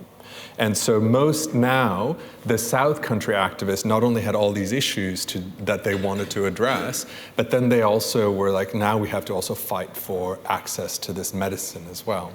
Now, why I'm bringing this up is that it's really important for us to realize that access to medicines in this particular case is one of a long stand of set of issues that need to be addressed and that have been raised from the beginning.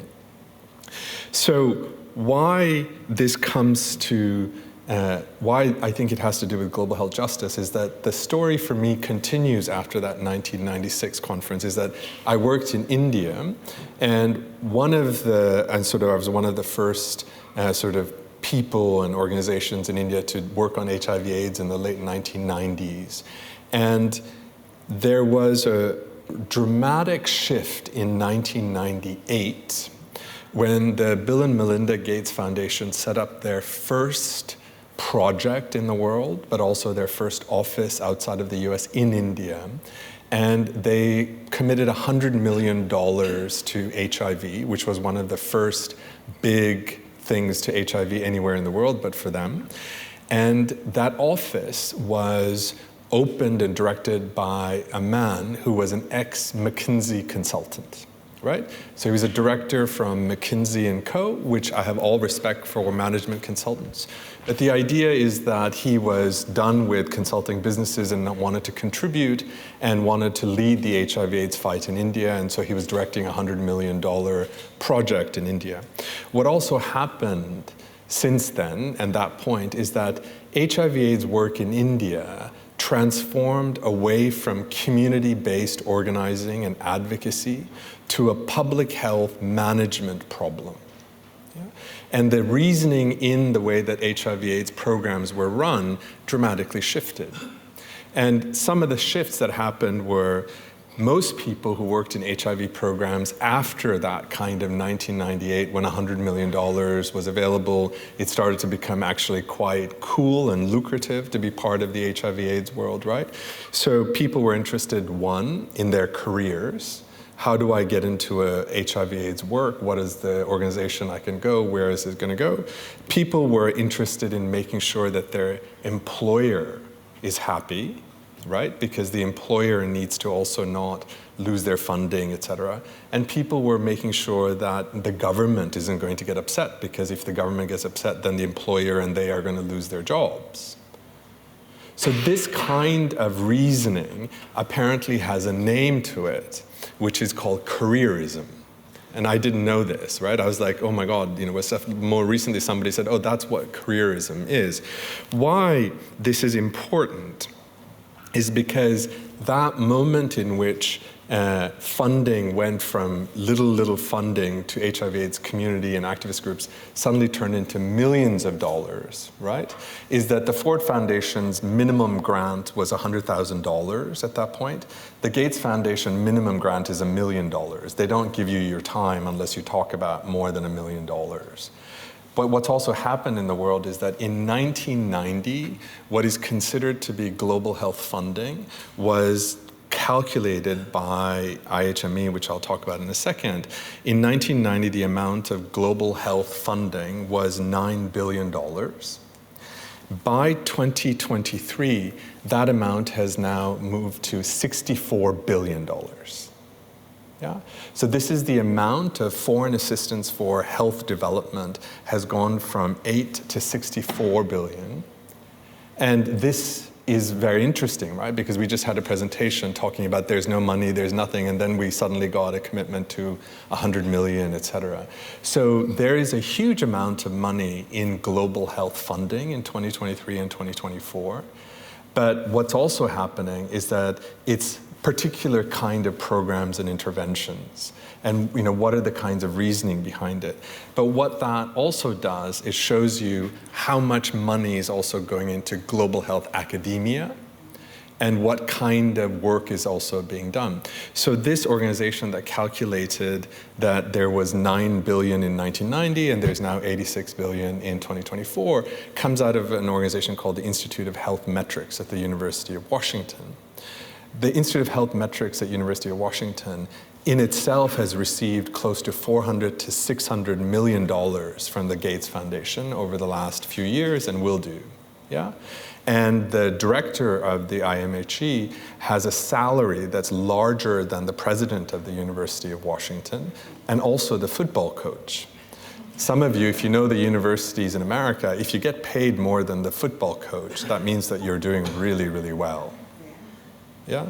But so this money in global health academia has affected a lot of things. It has affected how we do your work, what work we do, and how we go about it, and really does affect this idea of, is justice the goal of global health research and global health work, or is something else going on? What happened during the pandemic is an important what I call a revelation, right? And one of the biggest revelations for global health people is that this gold dust that we sometimes spread amongst each other, right? I work in global health, which means that there's this shimmer of gold. You are doing really well, you are serving the poor, you are saving the people from dying, got ripped away. Because we suddenly realized that actually there's huge amounts of problems in global health. There is with this belief that we are all cooperative, altruistic, and solidaristic suddenly shows that we're actually not. Most global health organizations are run by people from rich countries, usually white men. And the agendas that they are pursuing are not necessarily the ones that people on the ground want, and they actually undermine it. And when things get really hard, it turns out that they don't advocate for the things that really matter for people. So one of the ways that I was trying to figure out what is going on and how to think about it is that I found a series of psychology experiments on ethics, which I didn't know happens, but I think it's a really sort of interesting, and particularly there's a whole brand of psychology research on ethics, and they called it selfish altruism. And I'll explain it and why it's important and interesting. So the experiment goes like this. So you walk into a lab and they tell you that they're doing one thing, but they're really not. They're actually looking at something else. And they sort of say, okay, we're going to give you 2 dice, like in a card game, 2 dice. And we want you to roll this dice. And we will give you, so don't show us what the dice are, but tell us what the number is, and we will give you the money of the dice, right? So if you roll 2 6s, we'll give you $12. If you roll 5 and a 1, we'll give you 6, right? And so when you did this experiment, you want, according to statistics, the dice will eventually come even, right? So they should all get all different numbers. And so the money also reflected that the dice usually, end up being random but evenly distributed. So then they ran a second experiment, and they said, okay, here's what. We want you to roll the dice and tell us what the number is, and we're going to donate that number to charity. Yeah? And so people rolled the dice, and what do you think happened? Everyone got 12. So one of the things is that there's something about when people think that they're doing a really good thing, their ethics start to get a little bit wavy. Yeah? And so this is funny in that particular situation, but it's not funny when you actually think about our World Health Organizations, global health projects and research. Horrendous things are happening because somebody in their mind thinks, I am saving those people. I am so important that I am, sacrificing other things in order to save this stuff. And then they start doing all these other kinds of really unethical things. And this, I think, is more of the problem that I want us to focus on when we think about global health justice. I have a theory about justice. I'm a philosopher. I can give you a big philosophical theory, read my book. I have lots of things to sell you. But that's not what I think is really important here in this lecture, in this symposium, when it's very much about people and the kind of person that has helped set up these institutions for the symposium, is that this is a problem we have right now in global health, is that this idea that global health is a virtuous, altruistic endeavor is actually hiding and supporting really bad behavior among academic researchers. Yeah? The second thing that's a problem is that interdisciplinarity is dead, right? It's not working. That dream that we said is that we are going to bring interdisciplinary work together. It's stuff. I have found it over and over again that it's incredibly impossible to actually move through an academic career while also being interdisciplinary. Yeah? People say it's right. We say global health has to be interdisciplinary. It's not just a biomedical problem. It's also a social science problem. And I'm here trying to say it's also an ethics problem, right? How many of you have ever actually worked with a philosopher or an ethicist to say justice, equity, what is fair, what is not in these particular kinds of interventions that you do, right? But there's philosophers and ethicists who actually are not really good with working real world problems, but some are. But there's also that part of this as well. So there is something here about global health still being very much we are trying to figure out how to do it, but still very much a biomedical problem. And the third thing I would say is that global health, at least in the US and in the UK, and I'm not going to speak about places that I don't know about, is that global health institutions and institutes and academics are all about research. We're going to do research, we're going to solve this problem. And standing on the other side of funding research now for over 10 years, where I've sat on selection committees, to actually say, what have you actually produced out of the research, the millions that we have given you, that has actually improved the lives of people in poor countries, whose name you used to actually get the grant in the first place? Right? What is actually the impact and the outcomes, as opposed to how many promotions have you gotten as a result of these grants? This is a problem, and this is a problem that people from the South know exists because they see it. So I want to go back to that 1996 meeting where people from the South sat in a room and we talked about what the issues were and what the problems are. So I want to tell you that that's also happening now with global health. So as we talk here about what should global health justice look like, I want to say that there is another room somewhere where people from low and middle income countries are talking about what it is that's important to them, what are the different kinds of issues.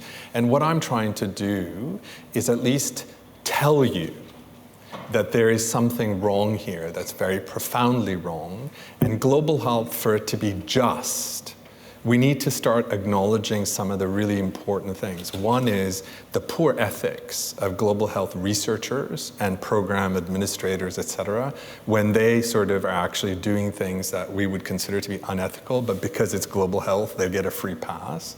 Two, the idea of this problem is not a biomedical problem with a biomedical intervention. It's not a, I need $100 million to solve Mpox. We know that that's not going to work. Right?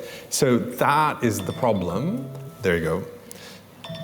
And the third thing is this sort of, how do we think about impact? I mean, one of the things reason I came to this talk is that, you guys have been really focused on, we do things on the ground, we deliver.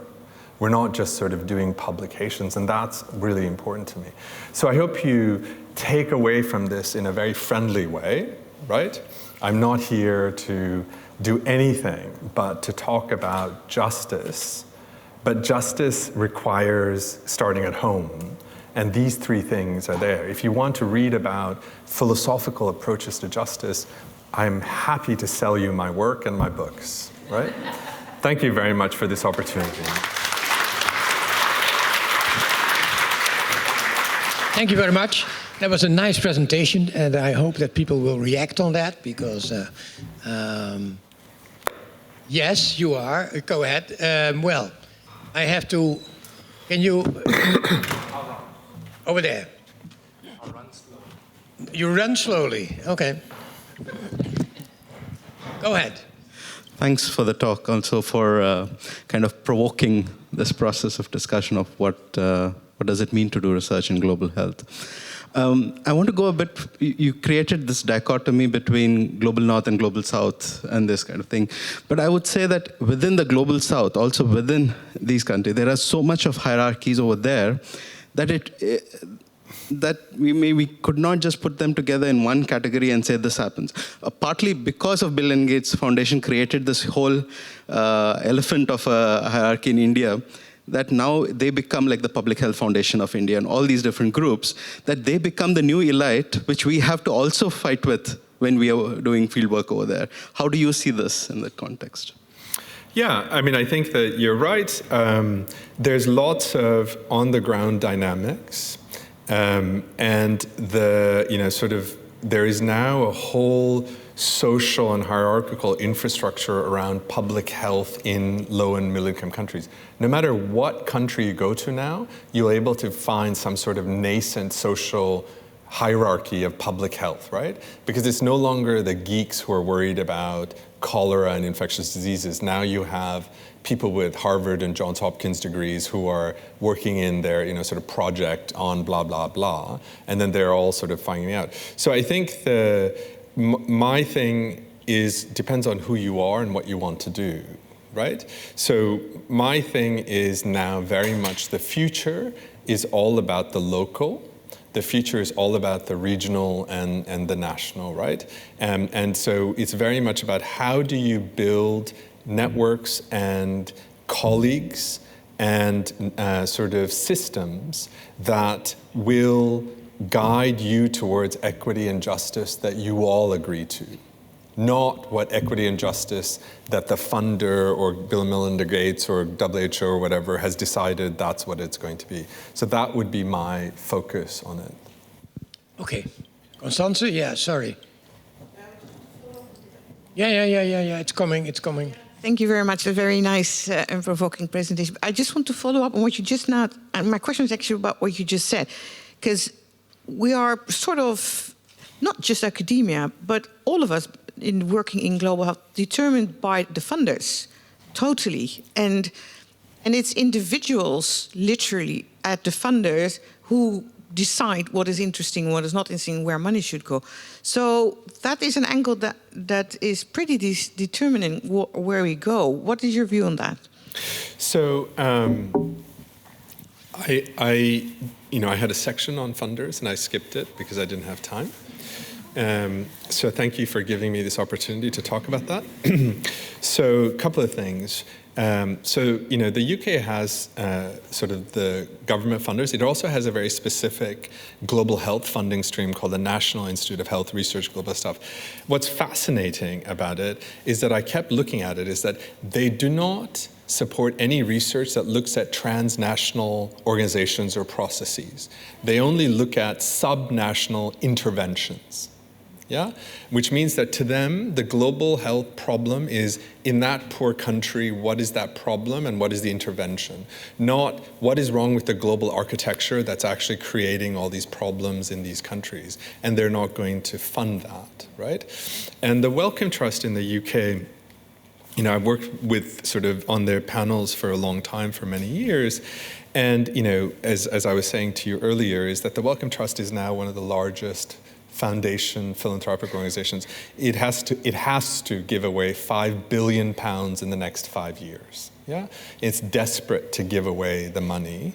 It's not a problem. I mean, like if you think you are desperate to get money, there's the other problem on the other side, which is we're desperate to give money away and desperate for quality applications, right?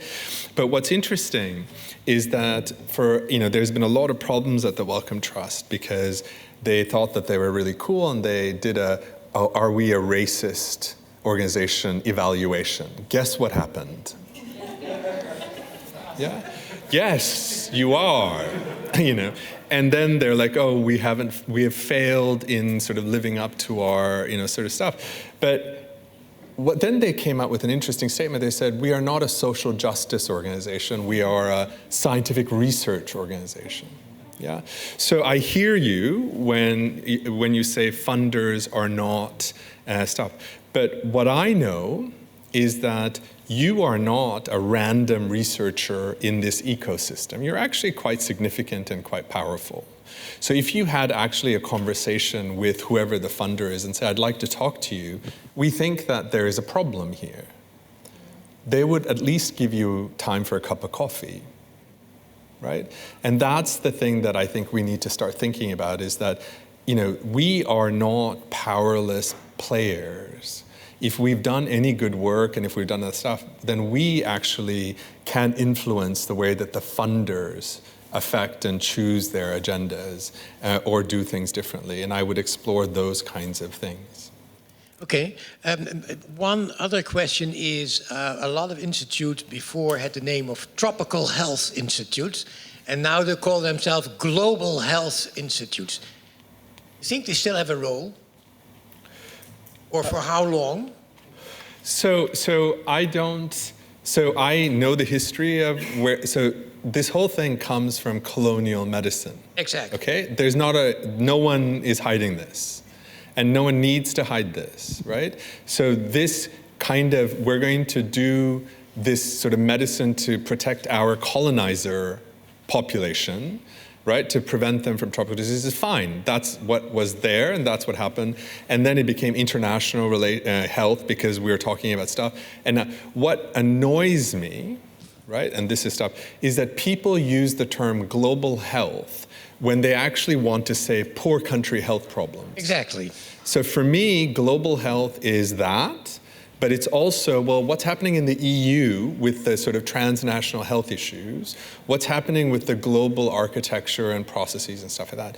So to me, if you use global health and say, oh, well, what I mean is my intervention in that low and middle income country, and somebody else is saying, no, I'm talking about how the global architecture of finance is affecting health, I don't think that you should be telling me that that's not global health. Right? And I'm not telling you that that's not global health. But it's when people use it in a very narrow way that I think the problems start. I do think that global health, there's no words that will always stay fixed in time and space about their meaning. There never has been. Freedom, equality, justice, right? These words have not always stayed the same. So we need to be a little bit more flexible about global health. What does it mean now, and what should it mean 10 years from now? We'll see. We'll see. Okay, there's one last question. Yes, go ahead, please. Oh, sorry, you shout? I can be very loud. Oh, okay. Okay. The recording. Go ahead. No, we don't. No, but it's the online recording that's the problem. Yeah, that's it. Oh, okay, yeah, because I'm the only one who never needs a megaphone when. Yeah, but it's the kind of thing. So I was just wondering, because this issue is addressed, to what extent have funders and maybe government representatives that are responsible for budgets for funders as well, have they been invited for today? Are they present in the audience, either online or offline? And will there be like a proactive tactic for that for next year? Well, we have to ask the organizers. I don't know. So from our sign-up sheet, we had people from the Ministry of VWS, the Ministry of Health. I don't know if they're here today. I don't think they claimed their tags downstairs. So they would be the main point of contact for issues like these, right? So I guess the answer to your question is not really. I'm not super sure if they're online, though. Maybe they're online, right? Maybe they're online and can get the recordings so we can. Whether it will help, I'm not so sure. We're proactively inviting them for next year. Yeah, no, I think they are invited always. Okay, thank you very much. Thank you. Thank you so much. Nice and big. Okay, our last speaker is. No difficulty in pronouncing that. It's Ellen van der Poel. She is, you think she's Dutch, but she's not. She's Flemish. And she's a senior health economist in the World Bank's Middle East and North Africa region, based in Morocco. And prior to that, she has been working in many other parts of the world, also with the World Bank. And she provided support to countries in developing and implementing strategies to mobilize more domestic resources for health and improve the efficiency of health spending. And her talk is about bridging the research policy gap in global health. Ellen. Thank you very much, and thanks for inviting me to be part of this event today. Very happy to be with all of you. Indeed, I'm going to reflect a bit on the gap that I perceive to exist between research and policy in global health. I have a lot of very techy slides, I apologize. But I was told by the organizers with this audience I could be a bit provocative, so I'm not going to give like a nuanced overview of a research agenda, but I'm going to reflect on my personal experience moving from academia to the World Bank, a move that I made now 8 years ago, and reflect a bit on sort of the disconnect that I tend to see between some of the research I personally was also doing and what I saw were the policy questions on the ground with the governments that I started working on.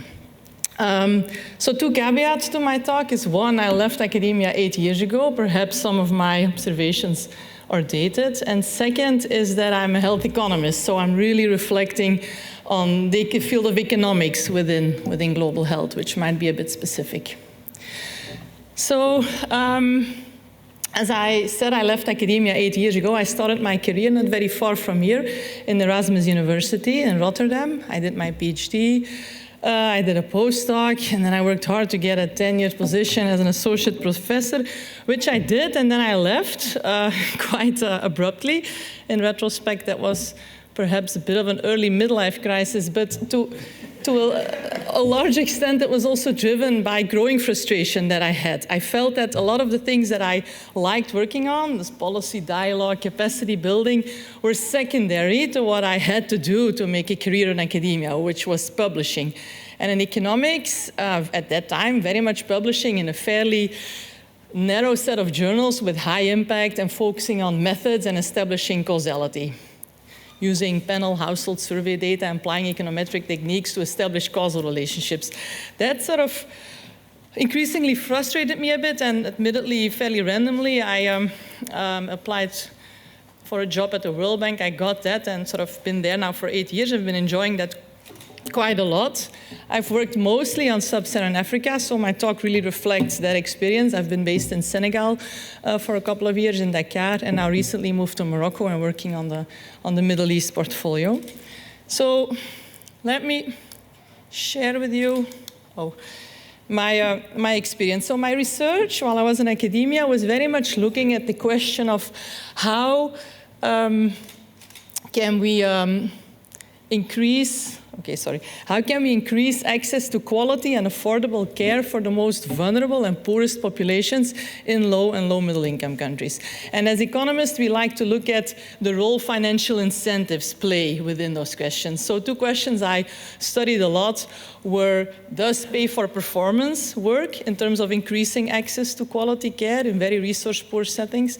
And second, does health insurance work in increasing access? So let's start with that first question. Can we pay providers better or more for delivering quality care to the most vulnerable in, again, low, middle income countries? This question has dominated a lot of the sort of global health economics literature in recent years. There's a bulk of research on this. I'll summarize it in 3 minutes. So again, it's not a very nuanced picture, but let me just tell you what I think happened from my perspective.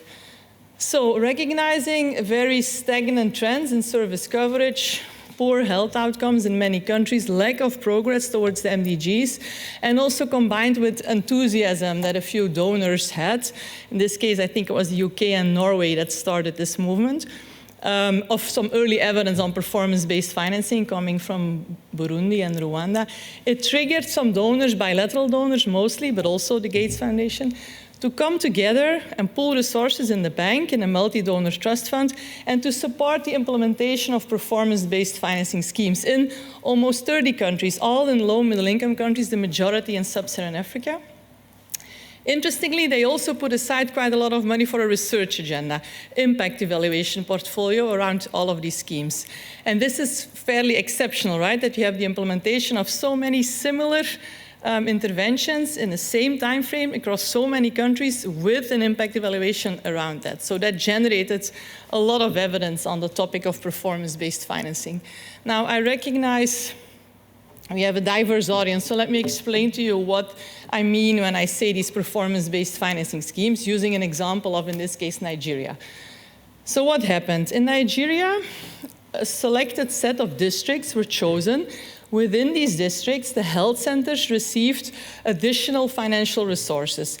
These resources were in proportion to the quantity and the quality, the performance of the services they were delivering. So you have to really imagine a checklist, right? There was a list with a number of antenatal visits, deliveries of vaccinated children, a price for each of these, and every month verification teams would come in, do the multiplication, calculate the performance budget, give that to these facilities.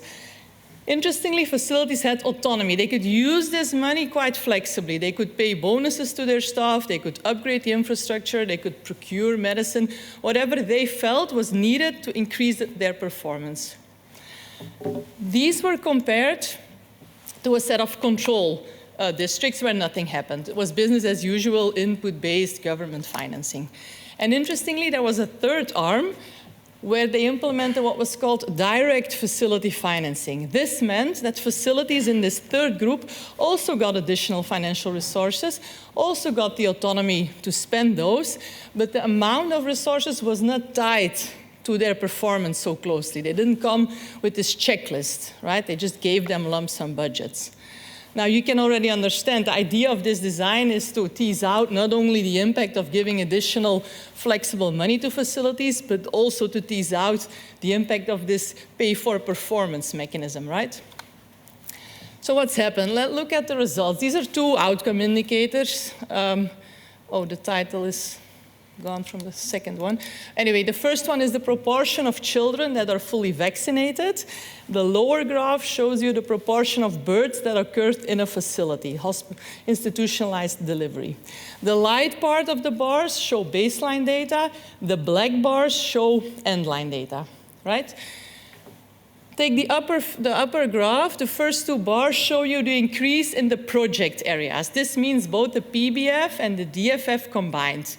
Both facilities where additional money was given, right? If you look across these two outcome indicators, you see a big jump, right? You see an increase in vaccination rates from 30 to 45, 15 percentage points. That's really a lot, especially if you consider Nigeria stagnating trends of service coverage for quite many years. And you see something similar, even bigger, for institutionalized deliveries. You see very little happening in the control areas, right? So we can sort of assume this increase is really driven by the effect of by the interventions. If you compare the DFF and the PFF, this tends to vary. In some cases, you see for vaccination, the direct facility financing performs better. For deliveries, it is the performance-based financing that delivers better. There's a lot of variation with that. Now, you have to imagine this kind of impact evaluation was replicated across more than a dozen of countries, and the evidence is still being accumulated, actually, as I speak. So we tried to recently summarize all of this evidence in a book that's available on our website. But in short, I think for me, the key conclusions from this is that, yes, in all of these schemes, giving additional resources to facilities seemed like a good idea because we got quite significant increases. And honestly, if you think about this now in retrospect, it's not surprising. No? These are very poor settings in poor countries where obviously financial means are a bottleneck. So giving additional resources does have an impact, yes. But okay, more interestingly perhaps, is the fact that on the whole we get very similar results across the performance-based and the direct facility interventions, meaning that we don't need this close link between performance and payment. And that's very good news because that makes the intervention a whole lot cheaper. Because as you can imagine, the performance-based arm is much more costly to implement. You need to send these teams to verify all the time and then counter-verify. Now, okay, if this is good news, why is this not happening? Why do the majority of these schemes have now stopped to exist when the project money, the World Bank money dried up, basically? And why have so few of these schemes been integrated in the government system, despite all of this rigorous evidence? Well, to understand that, I think you need to think a bit about what health financing in a country like Nigeria looks like more generally. Right? We're talking about a country where the total health expenditure per capita is $85, give or take. $11 is spent by the government, so around a bit more than 10%. The figure here shows the composition of health spending in Nigeria and the trend in the last 20 years. You see the bulk is this red bar, right? The red bar is out-of-pocket payments. Basically, the health system is dependent on people paying out-of-pocket when they're sick and they show up at the hospital. The green part is not negligible. My colleague spoke about that already, is the external financing. And then the blue part is government spending. So we're talking about $11 per capita that the government spends on health. The PBF schemes I just talked about cost around $3.50 per capita. So, we're talking about a 30% increase that we, meaning with the donor community, we provided. So that's very hard, of course, to institutionalize just from a fiscal space point of view. But not only that, also this very little money that the government has to spend on health, the large majority of that is fixed in salaries. Around 80% is fixed in salaries. Those are civil servants that are on the payroll usually for life. You can't hire or fire that very easily. So it means of that $11, much less can be spent in a flexible way on these kinds of schemes. But also that little money is tied in a very rigid system that is very input-based with very rigid public financial management procedures. A government cannot easily pay performance to health workers, right? Because you would have to exempt them from the civil servant law and create a new law governing them. Like, this is a process that could take 5 to 10 years. So in retrospect, when you think about what we did with all of these pilots, we designed this very innovative scheme, fairly generously financed, in a way that's almost orthogonal to how a government system works, where you have rigidities, you have ex-ante controls, not ex-post, where you have public financial management rules that are very rigid, where facilities don't have bank accounts, they're not allowed to receive financial resources, they allow inputs, right? So it's not a big surprise that perhaps this rigorous evidence didn't really change the situation and hasn't been really taken to scale in many of these countries. So the actual questions that I feel I'm often asked now, working with a lot of these governments quite closely, is, okay, how do we move to more output-based financing, and how do we focus on the results within our system? How do we strengthen our management information system, which is often still paper-based, right? How do we make that digital so we can actually see what happens where and we get a better sense of performance? Do we even want fiscal decentralization? Do we want our health facilities to have bank accounts? And if so, do we then train doctors to manage resources? Or do we send accountants there to help them do this? Right? All these sort of questions that are in relation to implementation, incremental implementation, about what is feasible within their system. And those, of course, you can't answer with an RCT kind of design or with causal inference. And perhaps, admittedly, they're also not so interesting from an academic or purely intellectual perspective, right? So they tend to be very, very under-resourced. A second question that I'd like to use as an example is this question of, does health insurance work? Again, a question that's been very prominent in global health economics research, to which I also contributed. Health insurance is more difficult to sort of randomize and pilot, so you have a lot of studies that compare the rollout of health insurance across countries, or use the staggered implementation within a country, or compare across population groups. And they all look at this question of, does health insurance, so people having a health insurance card, does that increase their access to quality and affordable care? Again, in very resource-poor settings, looking at the most vulnerable population groups. And they often find, no, this doesn't really help, and we don't see a lot of great impact. So that leads then to these papers being published advising against health insurance, even some authors calling it addiction to a bad idea, social health insurance being this addiction to a bad idea, we should stop supporting that. And again, having worked now with policymakers a lot, I don't think this is the right question or the relevant question to ask. And the reason for that is, if you take a step back and we think about what health insurance really is, right? Health insurance typically means that you, as a government, that you're going to mobilize resources. You're going to try and find money from insurance contributions, some from taxes. You create a pool of resources.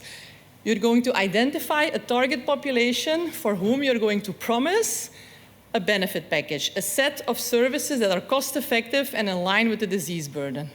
And then you're going to use that pool of money to strategically reimburse providers and compensate them for providing these services to those who are insured. Right? That's in a simplistic way what health insurance is about. Now, if you remember the beginning of my talk, the second part is very difficult. Strategically paying providers in these very rigid public financial management systems is very hard. So what countries then end up doing is they create an insurance agency. They try to escape some of these rigidities, and they set up a health insurance agency that is in charge of this relationship between the purchaser and the provider. I'm sorry, I know this gets a bit technical and perhaps a bit boring, but it's just to make the point that this is a huge and complex undertaking, right? And there's a lot of things that can go wrong in this process. It's also not something that governments do overnight. It's not a 0-1. It's not something you just implement. Many countries have been doing health insurance for 10, 15 years, right? Typically limited to the formal sector because it's easier. You can tax their wages, you can raise contributions from their salaries, and you can better manage the scheme. So the question that they currently have is, okay, how do we move to universal health coverage now, using perhaps this insurance scheme we already have as an entry point? Could we expand that to cover the full population? In many low, middle income countries, the poorer population groups are sort of entitled to free public care, right? Which is often not available and often not free because of inadequate financing. So the questions really on the ground are, okay, how do we do this? How do we raise money now to cover the insurance premia of the poor who are unlikely to be willing or able to pay? How do we bring them in this insurance scheme, make sure they really have access to these services and that we really can reimburse providers for providing these services? How are we going to raise money from that big informal sector who is perhaps more able but also not likely to pay insurance contributions? And then third, how are we going to manage and implement the insurance function? How are we going to keep these providers on a budget? How are we going to monitor quality, enforce that they don't over-provide, make sure they respect patient pathways? How do we strengthen that capacity, which is often really lacking in many of these countries and is even very hard to do? You know, in the Netherlands, Belgium, this is a really difficult task, and you get into political discussions all the time. So again, my point is that the questions that are really sort of on policymakers' minds are those. How do we move forward? What is feasible? What can we do within a political context? And the sort of does something work 0-1 is really not very relevant anymore at this stage. So let me conclude then by saying that I think, at least from where I sit and where I used to sit, that academic research in economics is much too often looking at whether something works or not. And that something is often also really not aligned to the economic and the political reality of many of the countries that it is being piloted and implemented. I think policymakers really want to understand why something isn't working, how it can work better, what the sequencing should be of incremental change, and what they could actually do in the short, middle, and long term. And that these kind of implementation questions are often not sort of lending themselves to very rigorous causal inference, and are perhaps, as I said before, less academically interesting, and that creates really a disconnect. And if I'm thinking about why this is the case and why that's happening, and now I get a bit into the topic the previous speaker was already talking about. Now I'm speculating because I'm not in the research field anymore, so I'm not sure, but I think there's 3 things we should really keep in mind. And the first question I think we should ask ourselves is, how do we value economic research in global health?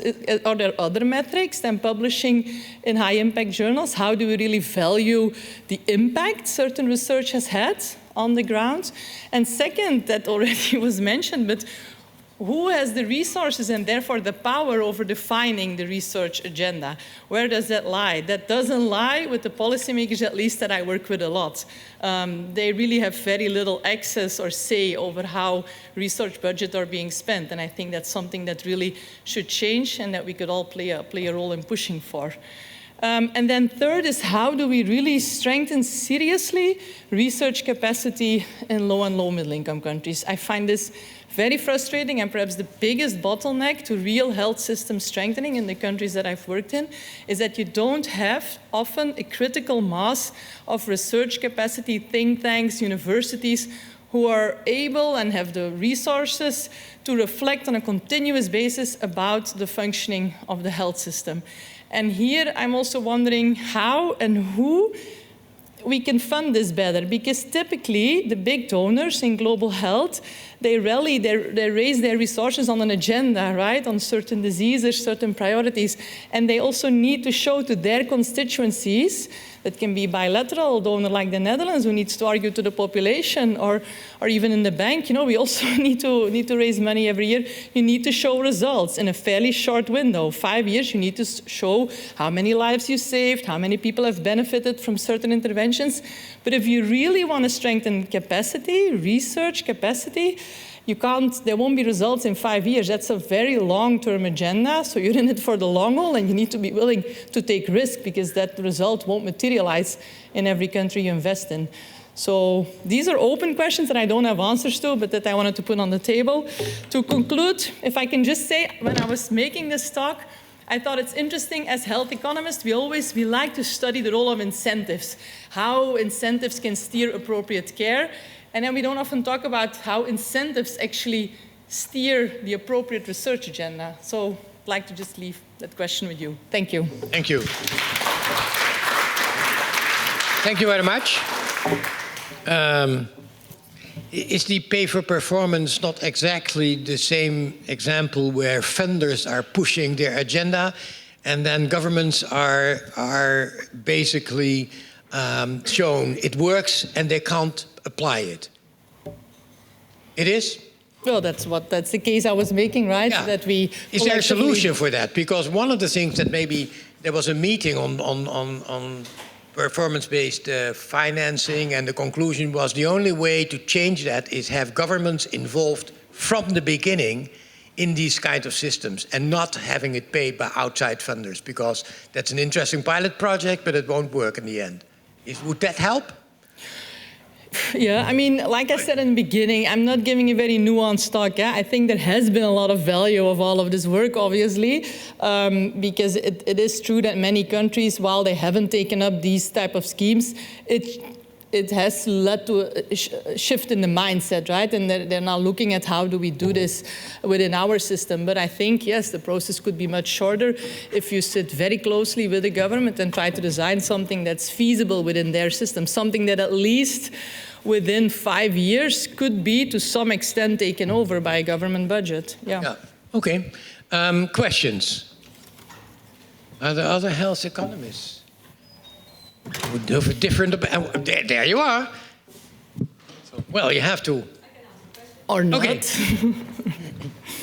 So thanks, Ellen. Yes. So, well, to me, at least as a health economist, this is indeed very provocative, and I completely recognize what you're talking about when you describe how academic research in economics is driven towards these very narrow set of questions, right?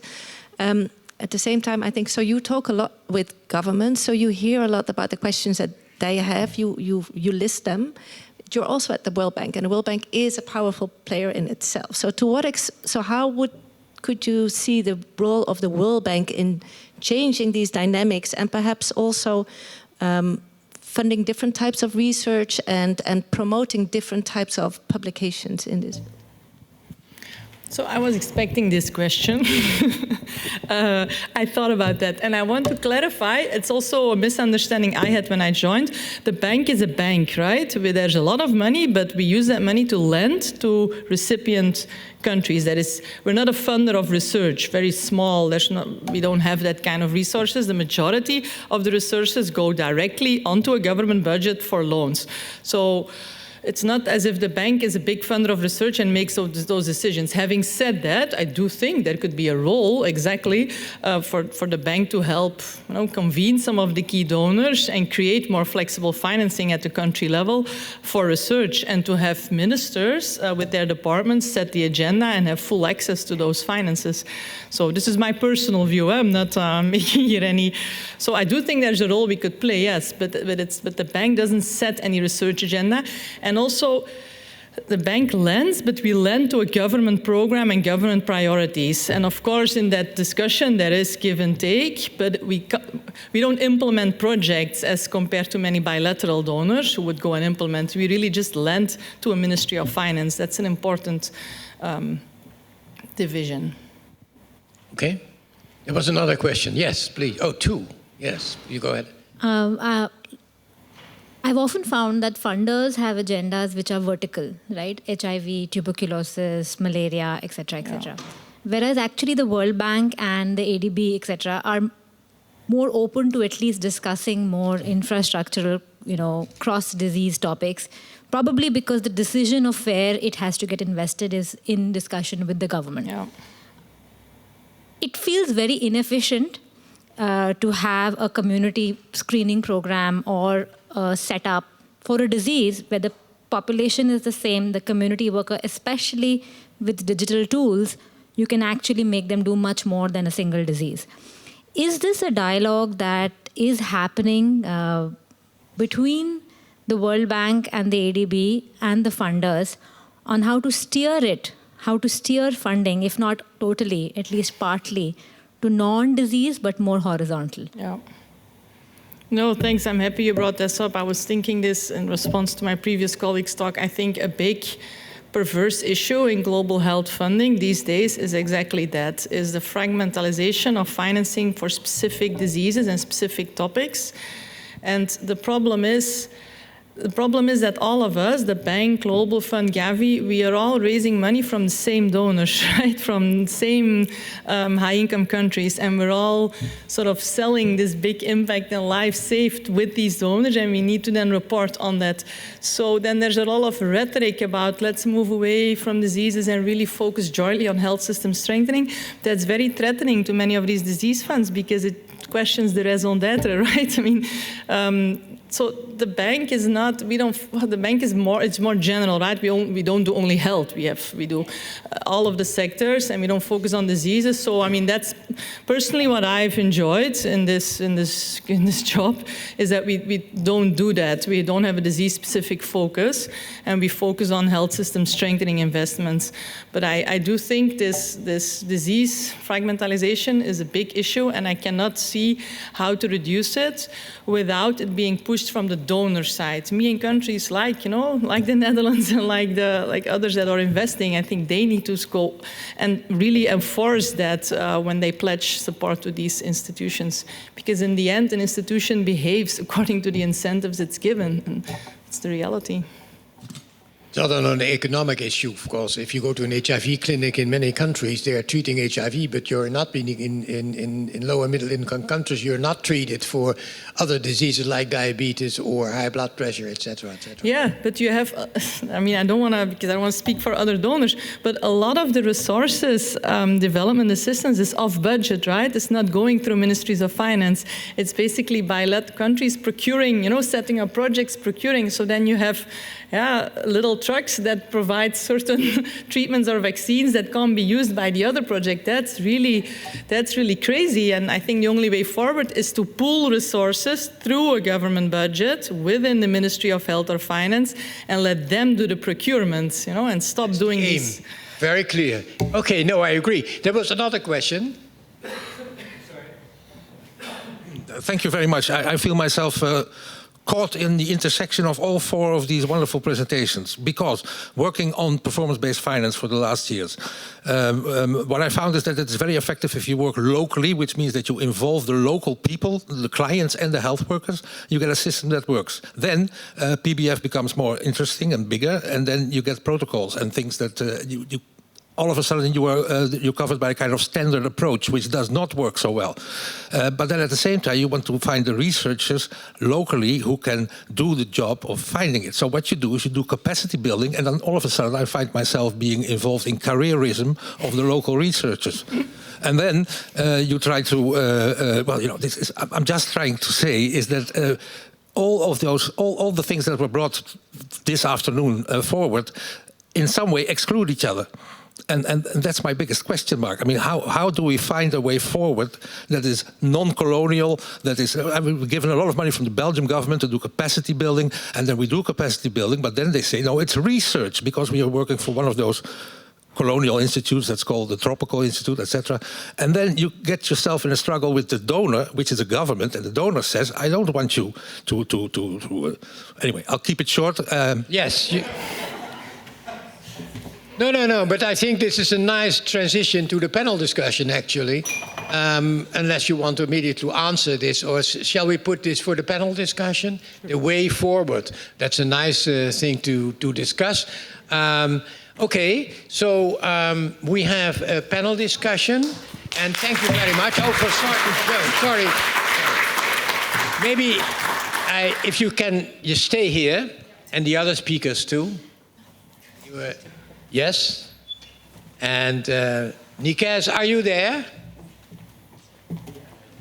We don't know. He's not there? No? He's supposed to be on this screen. But he's not? No. No. Okay, then we have to do it with the three of you. Sorry about that, but that's how the situation is.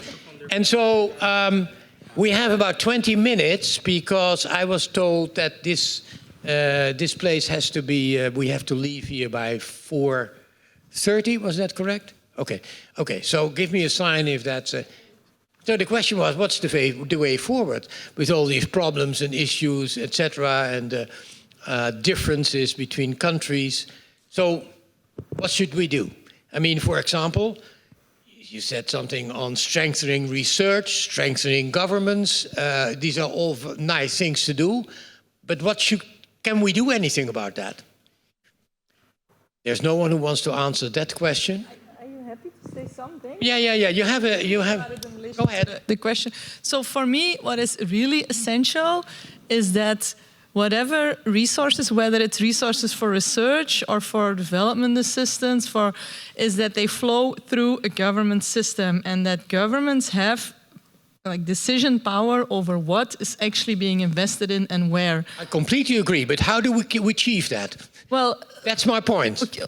Okay, so working in the bank, I mean, there's various degrees, but like I said, the bank takes it. I don't want to be an advocate for the World Bank. I know there are many issues with that agency as well, but the money flows through a Minister of Finance, right?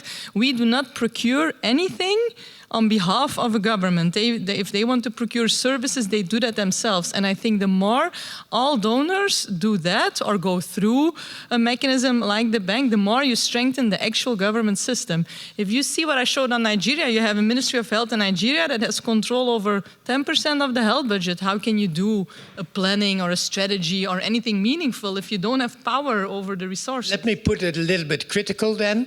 A lot of governments are not functioning very well, as you will know. So how do you solve that? Because otherwise, I mean, it's very often the idea that others outside the government should push things because the government is not functioning very well.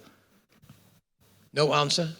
No, I think that's... There's no answer to that. No, I think that's a chicken-egg problem. I think if you don't strengthen a system, it's obviously not going to get any better because you create incentives to take it out. So I think you have to use a system if you want it to get better. Okay, your turn. I'll add my 2 cents. First, I'd like to say to both Ellen and Sridhar, thank you very much for your incredibly interesting, insightful, and thought-provoking presentations. I learned a lot. But listening to this as a lawyer and wearing that hat, what intrigues me is the incredible frustration we have over donors, over the lack of these actors, and the lack of accountability. And to me, that seems to be the common thread. There's a lack of accountability, and we have to ask why. And I think Tobias asked earlier, what's your next jump? How are you going to do? What are you going to do tomorrow? And I think we're at a critical point as a civilization, as a society, in how we function, how we work. And our legal order is coming under challenge. And we're seeing that in all directions at all levels. And what Sridhar brought up, these questions of ethics, they're a function of donors. And why do we have donors? Why do we have this incredibly powerful system of donors, like Wellcome Trust, like Gates? It's because it's a blind spot in our international legal system. The system of law that we're functioning in with all the governments, World Bank, the UN, was created in post-World War II and created fundamentally to guard against wars again. So our cooperation was only so far as it helped us achieve our own self-interested ends, but nothing further. There wasn't a sense of interconnectedness, and there wasn't really a desire.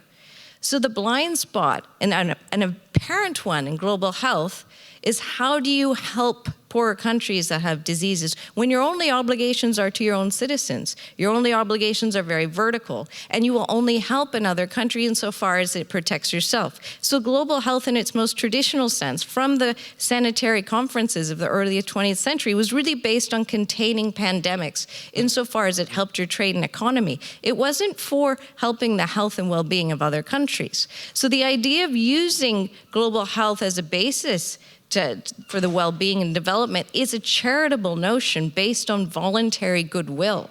And when you leave something to voluntary goodwill and charitability, there's no accountability, there's no transparency, and there's a lot of latitude for donors to choose and cherry pick what they choose to do and to have these very singular, narrow agendas. What do you think? That fragmentation is what we're trying to get against when we have these interconnected problems of just transition. Okay. What do you think about it? You are more critical, I think. What do I think about what? About the way forward that we are discussing. I mean, is global health simply a career for a lot of people, and we should strengthen the governments and stop with that? Yeah. So I guess what's odd for me in my, I don't know what I'm understanding and hearing, but solving a country's health system is not our mandate. I completely agree with you, yes. Okay? So it's not my job to solve country X's problem. I think the question is, what is the way forward as individuals in our capacities working in this area, right? So she very clearly identified her institution's capacities, what she does, what she thinks is the solution. So the way that when people ask me, well, what should I do? I said, well, what can you do, right? What is it that you are able to do? And one of the most important things is, when we think about ethics, is that, if you were walking by a river and someone is drowning, you don't walk by, you help. But if a child is walking by, you don't say your obligation is to help this drowning child. So your ethical obligation of what do I do depends on what you're capable of actually doing. And you should be maxing out what your capacities are, right? So some of us can talk in multiple languages and can travel, and we are sort of advocating. Other people can move institutions, right? So we would say, can you move your institution to do this better? And so therefore do it. That's, so your question of what's the way forward depends on who you are, depends on what you can do, depends on what you want to do, and do we even agree what the goal is that we're trying to achieve, right? So I think those are all, sort of questions that people should consider. Thank you. Are there countries that have solved this problem? I know one, but I ask the question to you. What's the problem? Well, the issue that they take responsibility themselves completely and say, we don't want the donors anymore. We don't want this involvement anymore. Yeah, Are there countries doing that? But we didn't say donors were the problem. No. We didn't, we said put it provocative. Yeah. No, okay. No, I was going to go in the same line as you. I don't think the reality is that without external investment in health, many countries are much worse off than they are now. We are not in a macro-fiscal situation now where countries can raise sufficient domestic resources for health. That is a very, like development assistance is a necessity in many countries. So it's not, to that part of your question, I think that we have to accept. Now, the thing is, are you going to use that money to actually really to just provide services in the short term? And in some countries, when conflict, that's the only thing that you can do. But in many other countries, make sure that you empower a government to help them take charge. I have not worked with any government, really, who doesn't want change, who doesn't ambition change, and who's not very capable at the high levels of imagining what the change should look like. But often in ministries, people are just disempowered because of a lot of other conflicts in their countries and because of the international architecture. So I mean, if I think I worked in Ethiopia for some time, you have a very strong government that's very tough on the donors, obliges them to the table and says, look, it's our way or the highway.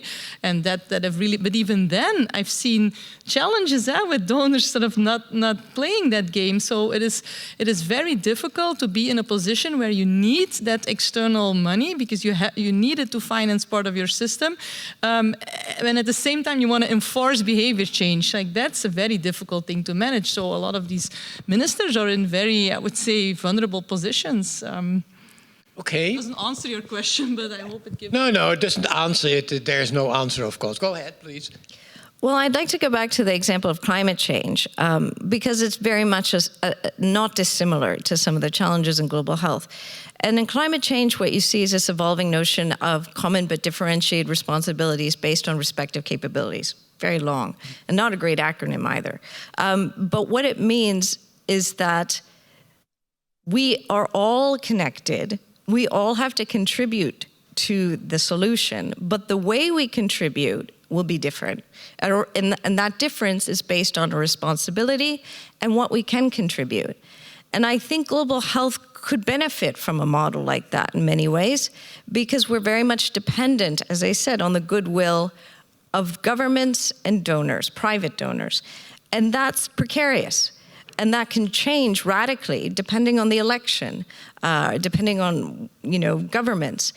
And so to have that precarity without any transparency either, without any accountability on who and how countries will be helped, and as well to not have a partnership between the donors that is really two-way and the recipients, creates these unethical, uneven power balances and does not actually go towards a common goal because it's fragmented and they're not bound by the same system. So when we look towards a future in global health, we have to see that it can't be what it was in the 20th century based on tropical medicine, based on containing the diseases of those foreigners and to ensure our own prosperity. It has to be a different framework, and that framework has to come with a different legal system and institutional change. And from here, I think we can learn in climate change. We can learn in the transformations we're seeing happening there in terms of how they're viewing a transformation from fossil fuels to a greener economy in terms of a transition towards a regenerative and less exploitative economy. Okay. You wanted to say something. I always want to say something. No, of course, go ahead, but that's why you're here. So, there's a colleague of mine who used to be head of population at the World Bank, Adeyi Soji, I can't remember his sort of full name. He's just written a book. He's left the World Bank, and he's basically has written an incredible book that I reviewed in The Lancet. And his solution is donors need to stop funding poor countries because poor countries need to take responsibility for the health of their own people. Right? Interesting. So, he basically says we'll give 8 years of runway so that it's not a sudden death, but that this is going to happen, because there's two things going on. On the one hand, you've got a donor, what he calls the donor industry of the complex that keeps getting careers, bigger. And then you've got the lack of responsibility, neglect, corruption, and stuff. And so to break it, what you need to do is stop this so that people take responsibility. That's one solution, and I don't know whether that's the right way, but I think that is on the table as an opportunity to say, how do you deal with both of these two problems, the neglect and corruption and poor stuff, and how do you sort of, on the one hand, stop this perennial more and more sort of work for the funding agencies and donors and capacity building agencies, et cetera. I think that's right. So the second thing is that I think that the Minister of Finance should not be the most powerful person in a government. And that's exactly what's happening at this point.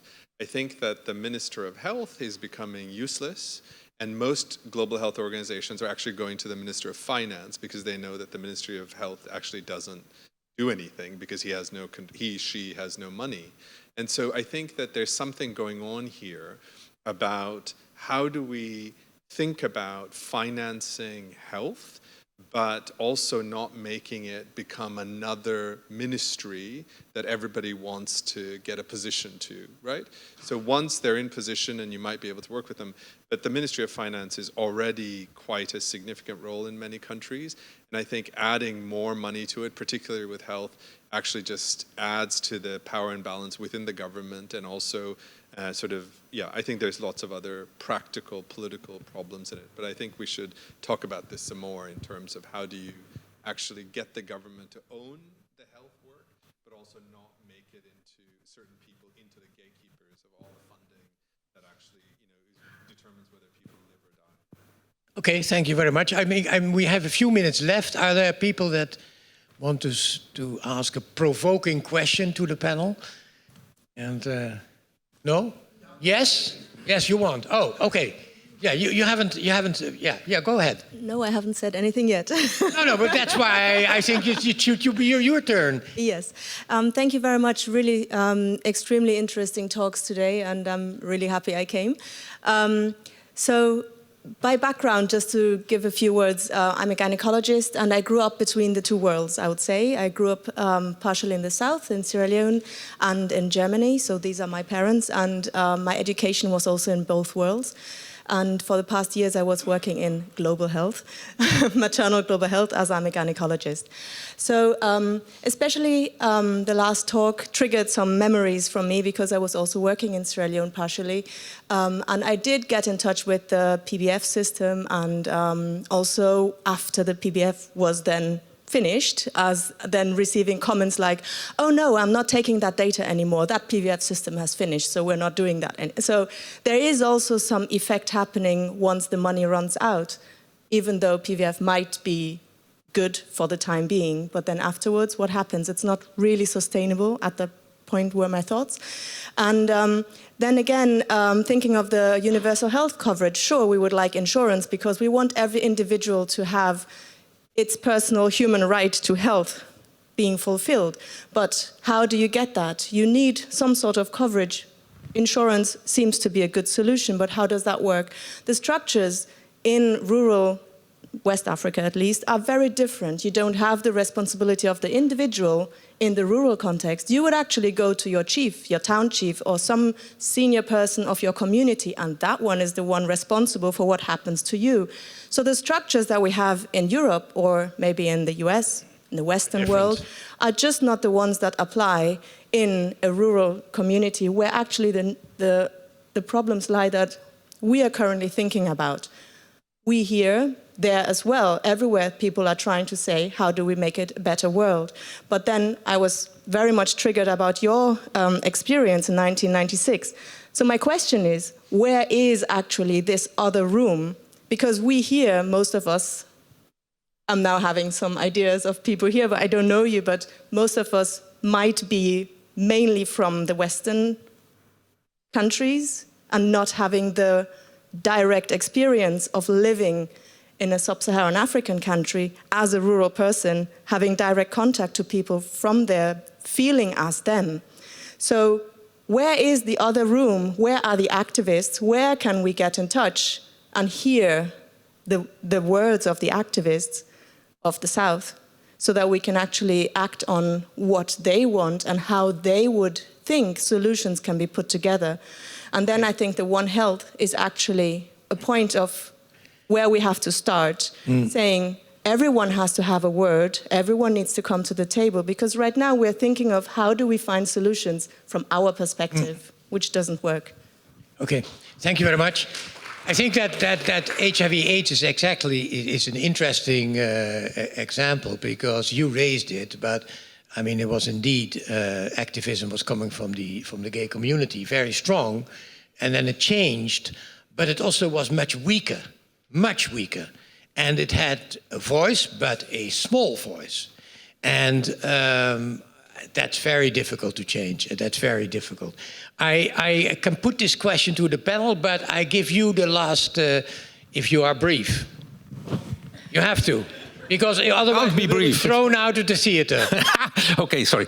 Let's have a totally opposite solution, perhaps. How about being piggybacking on the most horrible forces in the world? Like in West Africa, the United States has spent an enormous amount of money on building all kinds of labs to keep the pandemic at the African continent. And the other thing, the second thing, is that they have identified a number of countries throughout the Sahel where they expect extremist threats will come from. And they have decided, that is 2 years ago, and I don't think this next government is going to do, but anyway, they said, let's put our money in health, education, and start using soft power to avoid extremism from building up there. Now, we, as the global health world, are always keeping ourselves very far from those kind of militaristic adventures. My plea would be, let's use it. Let's be opportunistic. Let's use that money to create something that in the end works. And I think, my question to you, would that be a nice definition of utilitarianism in ethical point of view? I'm not sure that we can easily answer that question because we have no power over the money at all. But does any one of you want to say something on this topic? Or you will be no? So the answer is no. No. Okay, very clear. Thank you. Tobias, you have the last word, and then we have to stop. Here.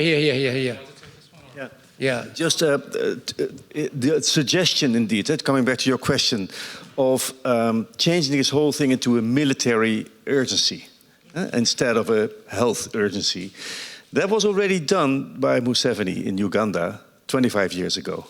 When he came into power, he had been confronted with HIV/AIDS with his generals and his top people who were in the bush fighting against the previous government. He found out during their trainings in Cuba that 1/3 of his staff was HIV positive. So he saw this as a military problem and not as a health problem. So what did Museveni do? He established the Joint Clinical Research Center, which is still existing in Kampala. Joint means joint between the Ministry of Defense and the Ministry of Health. And the Ministry of Defense, they have money. And that was, in fact, a brilliant idea. And it worked for quite a while. In the beginning, he was one of the champions fighting HIV. Unfortunately, of course, he has changed and he's not like he used to be. But I do think that there is something in it to consider maybe global health more from a global health security point of view and take that agenda and see whether we can link up to that. So these are my last words to you. And then of course, I will have the last word. Oh, yes. I will have the last word. So I'm Constance. I'm the chair of the board of the Amsterdam Institute for Global Health and Development. And first of all, thank you all for joining us. I think this was a fantastic session. I'm very grateful to all the speakers, including Nikesh, who's not here, and to Roel, our moderator, for joining us. I think I was very impressed. I was very impressed with the discussion because we did discuss current questions and issues in global health, or whatever we call what we're doing.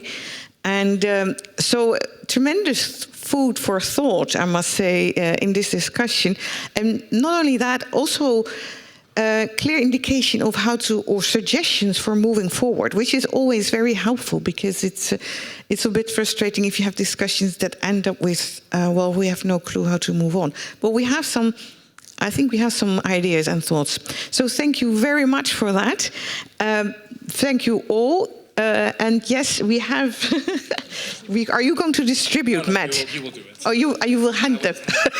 Thank you very much. We will do that together. Join me. So thank you very much for joining us. These are our souvenirs. Thank you very much. It was fantastic. Thank you, Matt. Thank you.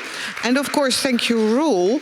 But not only that, thank you very much, Leah, Matt, and everybody else at AIGHD who organized this, who will get there, who will also get, and Tobias, thank you very much. So I think it's time for drinks, and we certainly need some drinks after these serious discussions, so let's go and have them. Thank you very much.